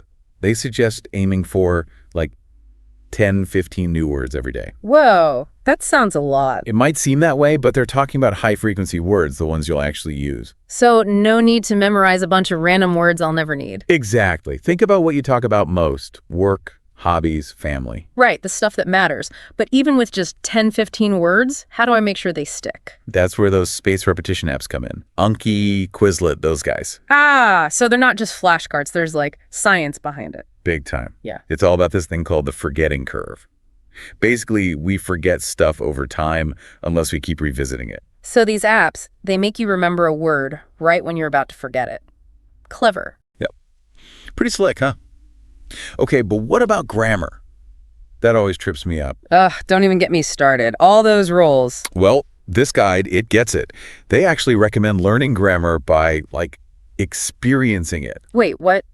How do you experience grammar? Remember that I went to the park yesterday example? Simple, right? Yeah, but it's got past tense, articles, the whole 9 yards. Exactly. So you're seeing how it's actually used, not just memorizing rules. Okay, that makes sense. It's like learn by doing, almost. Are there any books or websites they recommend for grammar? They actually suggest starting with, get this, children's books. Seriously, children's books. Think about it. They use simpler grammar. Perfect Yeah. for getting the basics down. That's actually brilliant. I never thought of that. Then you can like level up to harder stuff later on. You got it. Graded readers, news articles, whatever interests you. And for specific grammar points, there are tons of websites out there. So it's a mix of like diving into the language and then focusing on the tricky bits. Okay, what about pronunciation? Some of those English sounds are just impossible. I hear you. But the guide actually says it's okay to have an accent as long as people understand you. The goal is to be confident, not sound like a robot. Phew, that's a relief. But still, I want to improve. Any tips? They're big on listening and mimicking. Surround yourself with English, movies, podcasts, all that. Really pay attention to how native speakers sound. So train my ears first, then my mouth can follow. You got it. And don't be afraid to, like, exaggerate those sounds at first. It helps. It's like learning a dance. Got to get those moves down. Okay, we've talked basics, but how about actually using English? That's where immersion at home comes in. They say you don't need to live abroad to make it happen. Right, because that's not an option for most of us. What are some things we can do at home? Easy peasy. Change your phone's language to English. Bam. Instant immersion. Okay, we talked about that before, but it's so smart I gotta mention it again. It's the little things that add up. But think beyond your phone, too. Websites, social media. Make my whole digital life English only. Got it. Anything offline I can do. They suggest narrating your day in English. Like, I'm making coffee, now I'm checking my email. Uh-huh, sounds kind of silly, but I get Yeah. it. It's like thinking in English, even for mundane stuff. Exactly. And they're big on watching movies, listening to music, all that fun stuff. Start with subtitles if you need to, then ditch them as you improve. So it's a mix of active learning and just chilling with English in the background. I can do that. Finding that balance is key. Oh, and remember shadowing. We talked about it earlier. Yeah, the whole mimicking thing. I'm kind of intimidated to try it, honestly. It's easier than it sounds. Just pick some audio or video, a podcast, a YouTube clip, whatever you enjoy. Okay, but what if I don't understand everything they're saying? Start with something you mostly get. The goal is to copy their pronunciation, rhythm, intonation. So I'm like a parrot, but a cool language learning parrot. Exactly. Just focus on how they sound, not on being perfect. Okay, I might give that a shot. But won't I look weird talking to a screen? Maybe a little. But find a quiet spot. No one's judging you. It's all about getting comfortable with the sounds. I can do that.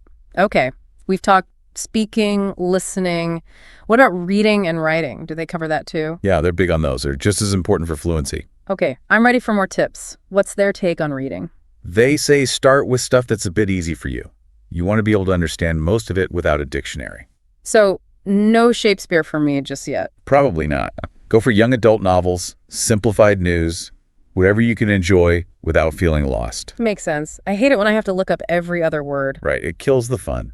And don't be afraid to reread stuff. The more you see those words and phrases, the better they stick. It's like building a mental database of English. Exactly. They also suggest highlighting key words, taking notes, making it an active process. So don't just passively read, really engage with the text. Makes sense.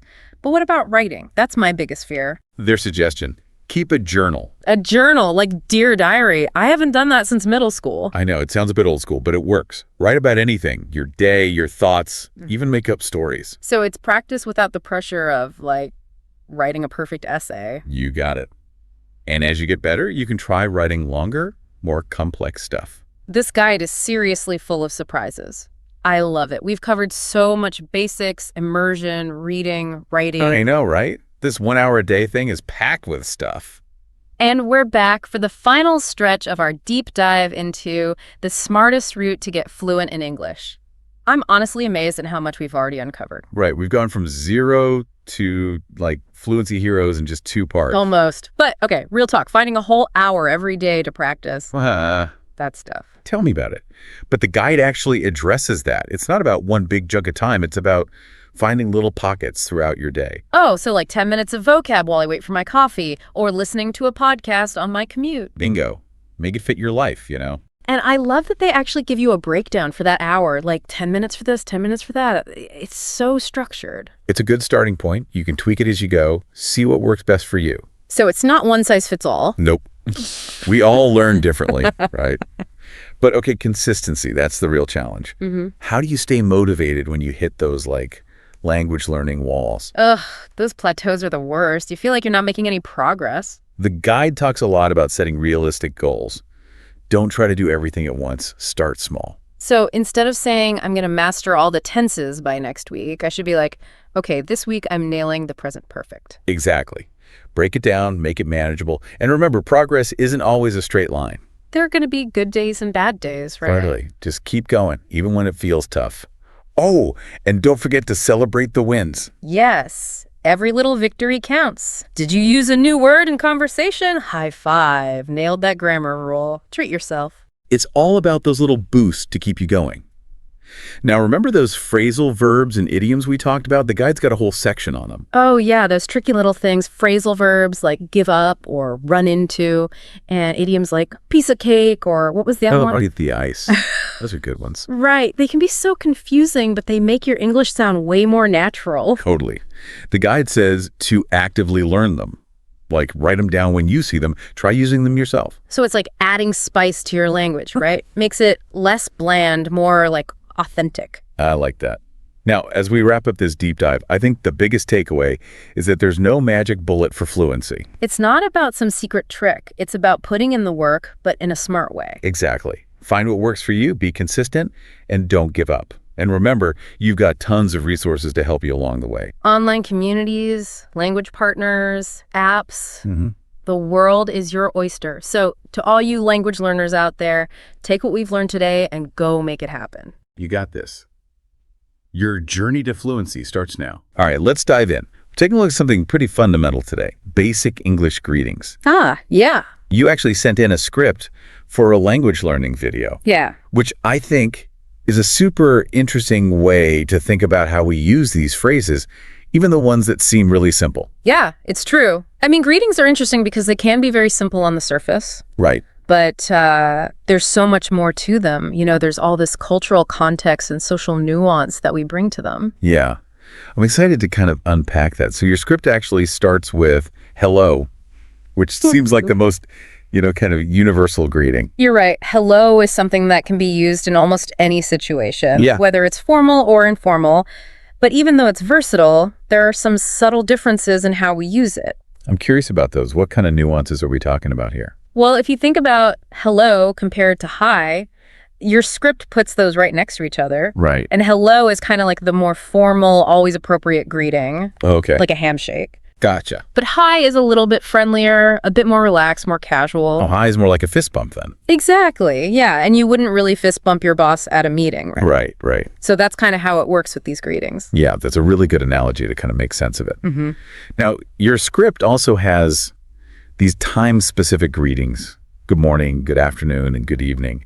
I've always wondered about these. Are they actually necessary, or can you just use hello for all of them? I think hello is like the basic greeting, the basic courtesy. Okay. But using those time-specific greetings shows that you're, aware of the time of day and the social situation. Right.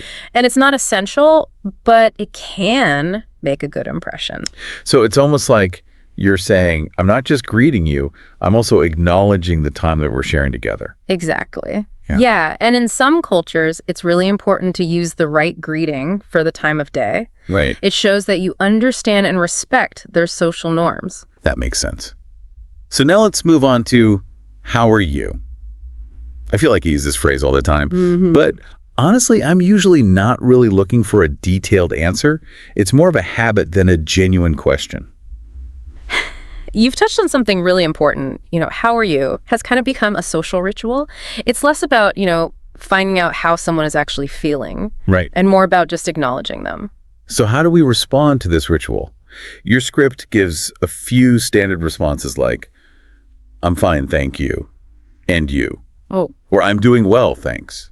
Are those the best ways to respond? Yeah, those are great responses. They keep the conversation flowing without getting too personal. Right. You acknowledge the question, give a brief positive answer, and then politely turn the question back to the other person. It's amazing how much we can pack into these simple phrases. It's like a little secret code. It really is. And speaking of codes, let's look at what's up. Is this really a genuine question, or is it just a casual greeting? I feel like what's up is something you hear in movies and TV shows a lot, like a group of friends hanging out.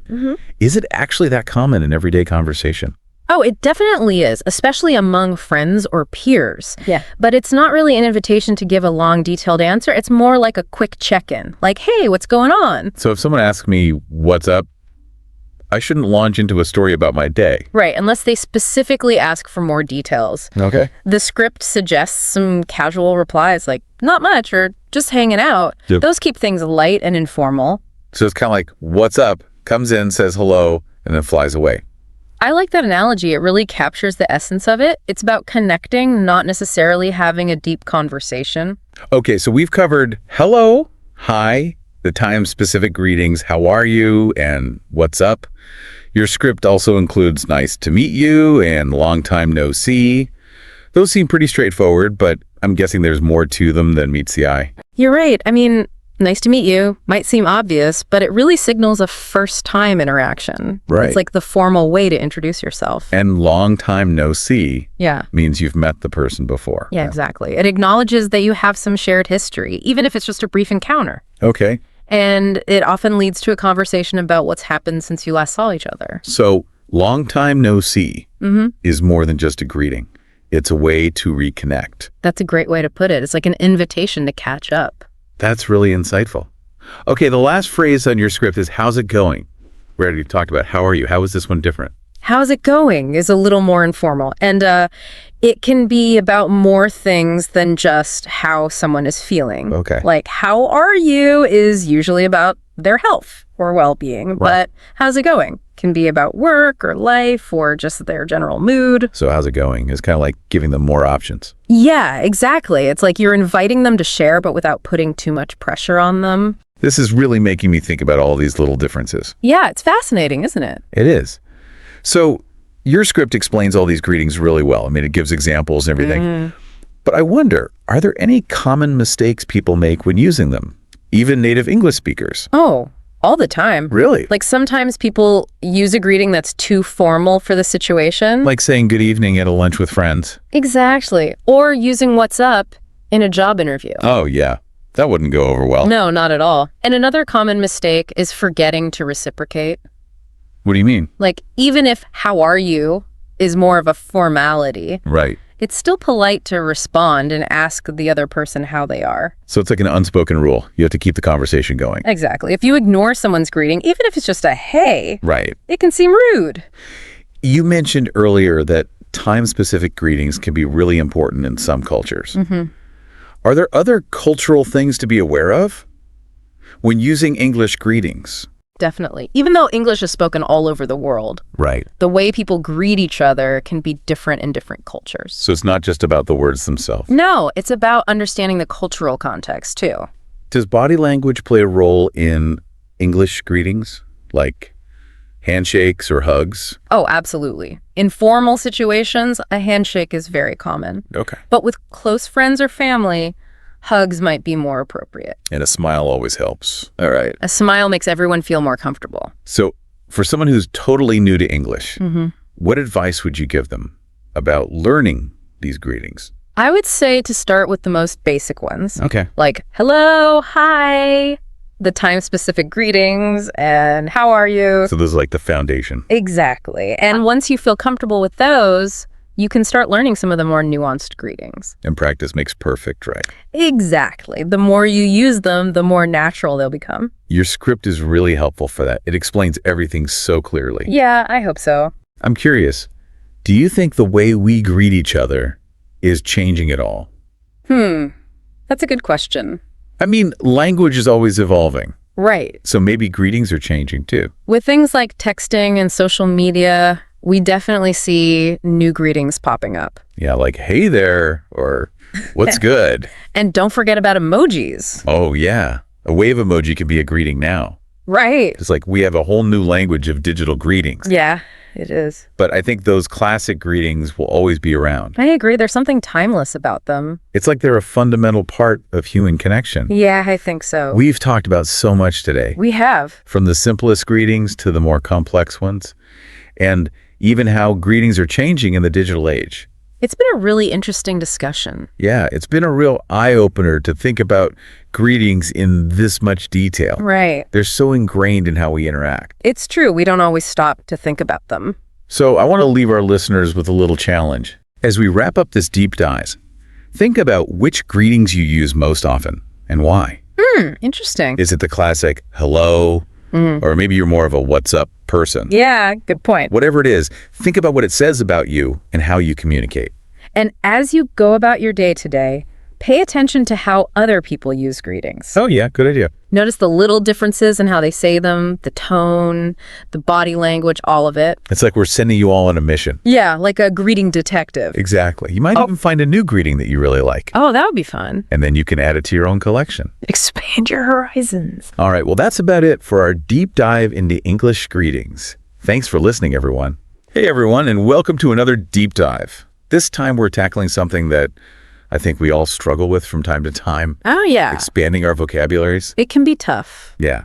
So today we're going to be working with this lesson plan I found. Okay. It's got 50 advanced English words that it wants to teach us, All right. and it's all broken down into these like themed sections, Correct. which is kind of nice for keeping it all organized. I like that. Yeah. So hopefully by the end of this deep dive, we'll not only have like a whole stack of new words, Yeah. but also some ideas about how to use them effectively. That's the important part. Yeah, exactly. Yeah. So our first section is called Words for Expressing Emotions. Interesting. And, you know, I'm all for a good, like, happy or a sad. Sure. But looking through this list, I feel like there are some really evocative words in here that can help us take our communication to a whole new level. I think that's right. Like, okay, so one of the words is euphoric. Ooh, I like that word. Yeah. And it's just so much more intense than just saying, like, It's just happy. happy. What? Right. It's like that feeling of, like, pure joy and excitement. Absolutely. Like you're on top of the world. Yeah, it's not just like you had a good day. It's like you won the lottery or something. Okay, yeah, that's a way better example. It's a feeling of like pure bliss. Exactly. Like you're floating on air. Okay, so I'm sold on euphoric. Uh-huh. What about melancholy? Oh, melancholy. That's a good one. It's It's so much more layered than just sad. way more. Yeah, it's not just like you're bummed out about something. Right. It's more of a deep, thoughtful kind of sadness, often tinged with a bit of like nostalgia or longing for something. Okay, so how does mastering all these subtle shades of emotion actually help us? You know, Oh, that's a great question. like in real life. I think the more precisely we can name our emotions, the better we can understand and process them. Okay. And also, the better we can communicate them to other people. Oh, that's a good point. So, like, if a friend says they're feeling melancholy, Yeah. you get a much deeper understanding of what they're going through than if they just said sad. Right. And you can respond to them with more empathy and understanding. Okay, I'm already feeling like I can express myself better. I love it. Let's move on to the next section, which is words for intellectual conversations. Ooh, getting brainy. I know, right? Okay. So these words are less about like showing off how smart you are Mm-hmm. and more about adding weight and clarity to your ideas when you're having those Those deep discussions. Yeah. Yeah. So like one of the words that jumps out at me is conundrum, Conundrum. Oh, that's a good one. which is way more interesting than just saying problem, right? For sure. It implies this kind of complex issue with maybe no easy answers. Yeah, it's like a puzzle that you're trying to figure out. Okay, so what's like the advantage of using a word like that in, say, like a work meeting or something? I think it shows that you're not oversimplifying things. You're acknowledging that the situation is complicated. Yeah. And that it requires like careful consideration and discussion. So it can help elevate the conversation. Exactly. Okay, one of my favorites in here is ephemeral. Ephemeral. Oh, yeah. It's so cool sounding. It is. It's almost like, you're 1 minute, gone the next. yeah, it's fleeting. Yeah. It's like a beautiful sunset. Oh, yeah. Or a shooting star. Mm-hmm. Something that's special because it doesn't last forever. I love that. Mm-hmm. Okay, this next one, ubiquitous. I feel like I hear this one a lot, Yeah, me too. but I'm not always sure if I'm using it right. Well, it means that something is like everywhere. Okay. You can't escape it. Like smartphones are ubiquitous? Exactly, they're everywhere. Okay, but isn't just saying like common good enough? I mean, I guess you could say common, but ubiquitous just has a little more oomph to it. Okay. It suggests that something is not only common, but it's also having a significant impact on our lives. I see. Like smartphones aren't just common. They've changed the way we communicate. Right. The way we work, the way we do everything. Okay. Ubiquitous it is. Last one from this section before we move on. Yeah. Ambiguous.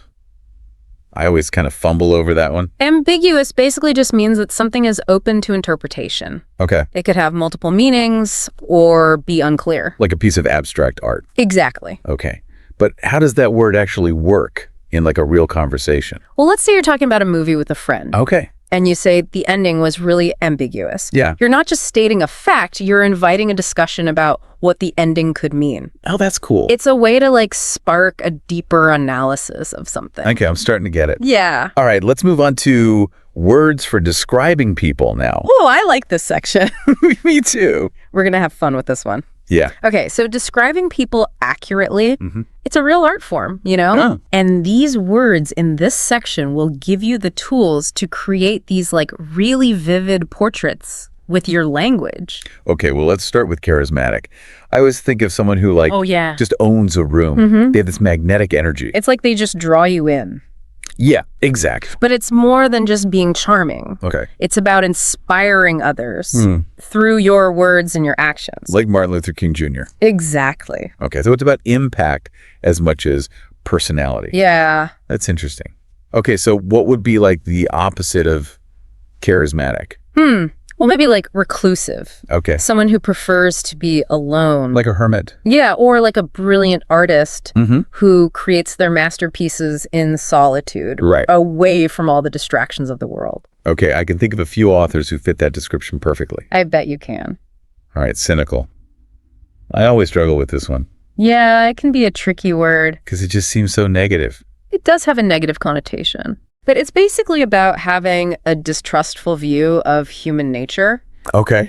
Always expecting the worst from people. Like they think everyone has an ulterior motive. Exactly. So they see the world through this lens of like, Cynicism. yeah, okay. Yeah. But why use cynical? Wouldn't negative or pessimistic be the same thing? I mean, they're similar, but cynical suggests something a bit deeper. Okay. It suggests that the person's negativity is rooted in like a disillusionment with the world. Oh, I see. Like they've been let down so many times that they just don't believe in goodness anymore. Okay. Yeah, that makes sense. So it's not just a temporary bad mood, it's like a fundamental outlook on life. Wow. There's so much to unpack with these words. Oh, no. All right. Okay. Let's move on to section 4 now. All right. This one's called Words for Everyday Contexts. Everyday context. Yeah, so are we talking about like spicing up our grocery lists now? Haha, maybe. Uh-huh. But actually, these words might seem less flashy than the ones we've talked about so far. But they're super important because they're the words we use most often in our daily lives. So like mandatory. Mandatory, yes. That one we hear all the time. Oh, yeah. It's everywhere. It just means like something is required, no two ways about it. Right. Like paying taxes. Unfortunately. Unfortunately. Yes, very mandatory. Exactly. But is there like... But think about how that word is used in different situations. Okay. Like a sign that says fasten seatbelt. It uses mandatory not to be bossy, but because clarity is crucial. It's important information. Yes, and the word mandatory conveys that sense of importance. Right. So it's not just about the meaning of the word, but also the tone it sets. Okay, I see what you mean. What about imminent? Imminent means that something is about to happen very soon. Okay. Like if you see storm clouds gathering, Yeah. a downpour is imminent. Or like when you can feel that fall is in the air? Yes, exactly. Okay, how about procrastinate? Ooh, procrastinate. One of my favorites. I feel like I'm a pro at that one. We all procrastinate sometimes. Right. It's just so tempting to put things off. It is, even when we know we shouldn't. Yeah, exactly. Okay, let's move on to the last section for this part. Sounds good. It's called Words for Expressing Ideas. Ooh, this is where it gets really interesting. I know, right? These words are your tools for shaping thoughts and presenting your ideas in a compelling way. Okay, I'm ready. All right. So first up, we have innovative. Oh, innovative. That's a great word. Which just means like fresh ideas and new approaches. Right, but it's more than just being new. Okay. It's about coming up with solutions that are original and effective. So like if someone invented a self-folding laundry basket. Yes, that would be innovative. That would change my life. Right. Okay, what about viable? Viable means that something is practical and likely to succeed. Okay. So it's not just about having a good idea. Right. It's about whether that idea can actually be put into action. Okay, so it's a really important word for like... Decision making. Yeah. Yeah. Okay, last one for this part. Tangible. Tangible. I actually use this word a lot. Oh, yeah, me too. But I'm curious to hear your take on it. Well, it means that something is real and concrete. Okay. You can touch it, you can see it, you can measure it. So it's the opposite of like abstract. Exactly. Okay, so we've covered a lot of ground already, but we've still got 10 powerful words waiting for us in part 2. I'm excited to keep going. Me too. We'll be right back after a short break. Let's do. Welcome back, everyone. All right, so we are back, ready to tackle the rest of these words for expressing ideas. I'm ready when you are. Okay, let's do it. What's up first? How about ambivalent? That's a good one. Ambivalent, okay. It describes that feeling of being kind of torn between different options. Oh, yeah. Like you're not sure how you feel about something. Like when you get a job offer, that sounds amazing, but it also means you'd have to move away from all your friends and family. Yeah. That's total ambivalence right there. You've got the excitement of a new opportunity, Yeah. but also the sadness of leaving everything you know behind. And you can't really decide which feeling is stronger. Right. It's Yeah. like a tug of war in your mind. Okay, yeah, that makes sense. I'm realizing that these words aren't just about sounding smart. It's more about understanding all those little nuances of life. Absolutely. Okay, what's next? Let's go with cohesive. This word is all about how things fit together Okay, to create a unified whole. like a well-coordinated team Exactly. where everyone's working together seamlessly. Yeah, everyone knows their role Mm-hmm. and they're all contributing to the same goal. I like it. Give me a word that's kind of the opposite of that. How about arduous? Arduous, okay? This one's for those tasks that require a lot of effort and perseverance. Like training for a marathon? Exactly. Or writing a novel? Yeah, or even just cleaning out your closet. Oh man, tell me about it. But seriously, arduous implies that something is not just difficult, it's also demanding and time-consuming. So it's not just a quick chore you can knock out in an afternoon. No, it's something that you really have to commit to. Okay, arduous it is. What's next on the list? Feasible. This one's all about practicality. Usable. Is something realistically achievable, Mm-hmm. given the resources and constraints you have? Like if you're planning a trip with friends. Yeah. And someone suggests a cross-country road trip, but you only have a week's vacation and a limited budget. Right. Then the road trip might not be feasible. Exactly. Okay, give me another one. How about proficient? Proficient. Oh, yeah, that's a good one. It means you're skilled or competent in a certain area. Like, I'm pretty proficient at baking chocolate chip cookies, Nice. but I'm definitely not proficient at playing the guitar. Uh-huh. Well, there's always time to learn. True. Okay, what's next? How about profound? This one's a big one. Profound. Okay. It's about experiences or ideas that have a deep and lasting impact on us. Like a life-changing event. Yes. Or a book that completely alters your perspective. Or even just a conversation that really makes you think. Exactly. Profound experiences can really shape who we are. I think so too. Okay, last one for this section. All right, let's wrap up with plausible. Plunkable. Okay. It basically means that something is believable or reasonable, Okay. given the evidence or context. So if someone tells you a story that sounds a little too good to be true, Yeah. you might question whether it's actually plausible. Exactly. It's a good reminder to be critical thinkers. I like it. Okay, so we've officially conquered all 20 words in the words for expressing ideas section. We did it. I feel like my brain is about to explode with all this new knowledge. It's a good feeling, right? It is. But you know what? What's that? I think we have one more section to go. Oh, you're right. Yeah, let's take a quick break and then come back to tackle those final 10 words. Sounds good to me. See you in a few. All right, we're back for the final stretch of our vocabulary odyssey. I'm ready to wrap up this deep dive with those last 10 words. Me too. Let's dive in. What's the first word we're tackling? Okay, so let's start with articulate.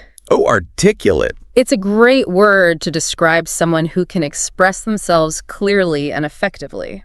So like someone who's a really good public speaker Exactly. or someone who can write really well. Yeah, they can put their thoughts into words in a way that's easy to understand and follow. So it's not just about using big words. No, it's more about using the right words. Right, and arranging them in a way that makes sense. Exactly. It's about clarity and precision. I like it.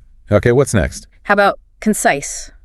Concise, okay. It means expressing something in a brief and to-the-point way. So it's like the opposite of rambling. Very much. So like instead of saying due to the fact that, you can just say because. Exactly. It gets the point across without any unnecessary fluff. I think that's important in any kind of communication. Yeah, being concise can really help keep people engaged. Especially in today's world where everyone's attention span is so short. So true. Okay, what's next on our list? Eloquent. Eloquent. Ooh, I like that one. It's similar to articulate, but it takes it a step further. Okay, how so? It suggests that someone is not only clear and effective in their communication, but they're also graceful and persuasive. So they have a way with words. It's almost like poetry. Yeah, think of someone like Barack Obama. Oh yeah, he's definitely eloquent. His speeches are always so moving and inspiring. Okay, eloquent is definitely going on my list of words to use more often. Haha, me too. Okay, what about fluid? Fluid. Okay. It describes something that flows smoothly and effortlessly. Like a dancer's movements? Yeah, or a writer's prose. Or even just a really good conversation. Exactly. When something is fluid, it just feels natural and easy. I love that. Okay. What's next? Let's talk about persuasive. Persuasive. It's all about convincing someone to see things your way. Okay, so it's like being able to make a really strong argument. Yeah, and using logic and evidence to support your points. And maybe appealing to their emotions a little bit too. Maybe a little. So it's a really important skill to have in any area of life. Absolutely. Whether you're trying to get a promotion at work or convince your friends to try a new restaurant. Persuasion is key. Okay, give me another one. How about succinct? Succinct. It's similar to concise, but it emphasizes being even more brief. So it's like getting straight to the point without any extra words. Exactly. Think of it as like a Twitter post. Where you only have 280 characters to get your message across. Perfect example. Okay, I can definitely see how being succinct can be a valuable skill. Especially in written communication. All right, what are we down to? We have 3 left. How about coherent? Coherent. Okay. It means that something is logical and easy to understand. So all the ideas are connected in a way that makes sense. Yeah, there's a clear flow from one point to the next. Okay, so it's like the opposite of being all over the place. Exactly. Okay, what's next? Compelling. Compelling. This one's about capturing someone's attention and making them want to learn more. So it's like being able to tell a really good story. Yeah, or giving a presentation that really draws people in. So it's about being engaging and interesting. Exactly. A compelling argument or story is one that you can't help but listen to. Okay, last one. What is it? Insightful. Ooh, insightful. I like that one. It describes someone or something that offers a deep understanding of a topic. So like a really thought-provoking book? Yeah, or a conversation with someone who really knows their stuff. It's about getting beyond the surface level and really exploring the nuances of an issue. Exactly. Insightful observations can really change the way we see the world. Wow. I feel like we've covered so much ground in this deep dive. I know, right? It's been quite a journey. We started with just a list of 50 words, and now I feel like we have a whole new understanding of how to use language effectively. It's amazing how much power there is in words. I know. And it's not just about sounding smart. It's about connecting with others Absolutely. and expressing ourselves in a way that's authentic and meaningful. Well said. Thanks. So to all our listeners out there, Yeah. we hope you've enjoyed this vocabulary adventure as much as we have. We encourage you to keep exploring new words. And keep pushing yourselves to communicate more effectively. And never underestimate the power of language. Thanks for joining us, and we'll see you next time for another deep dive. Bye, everyone.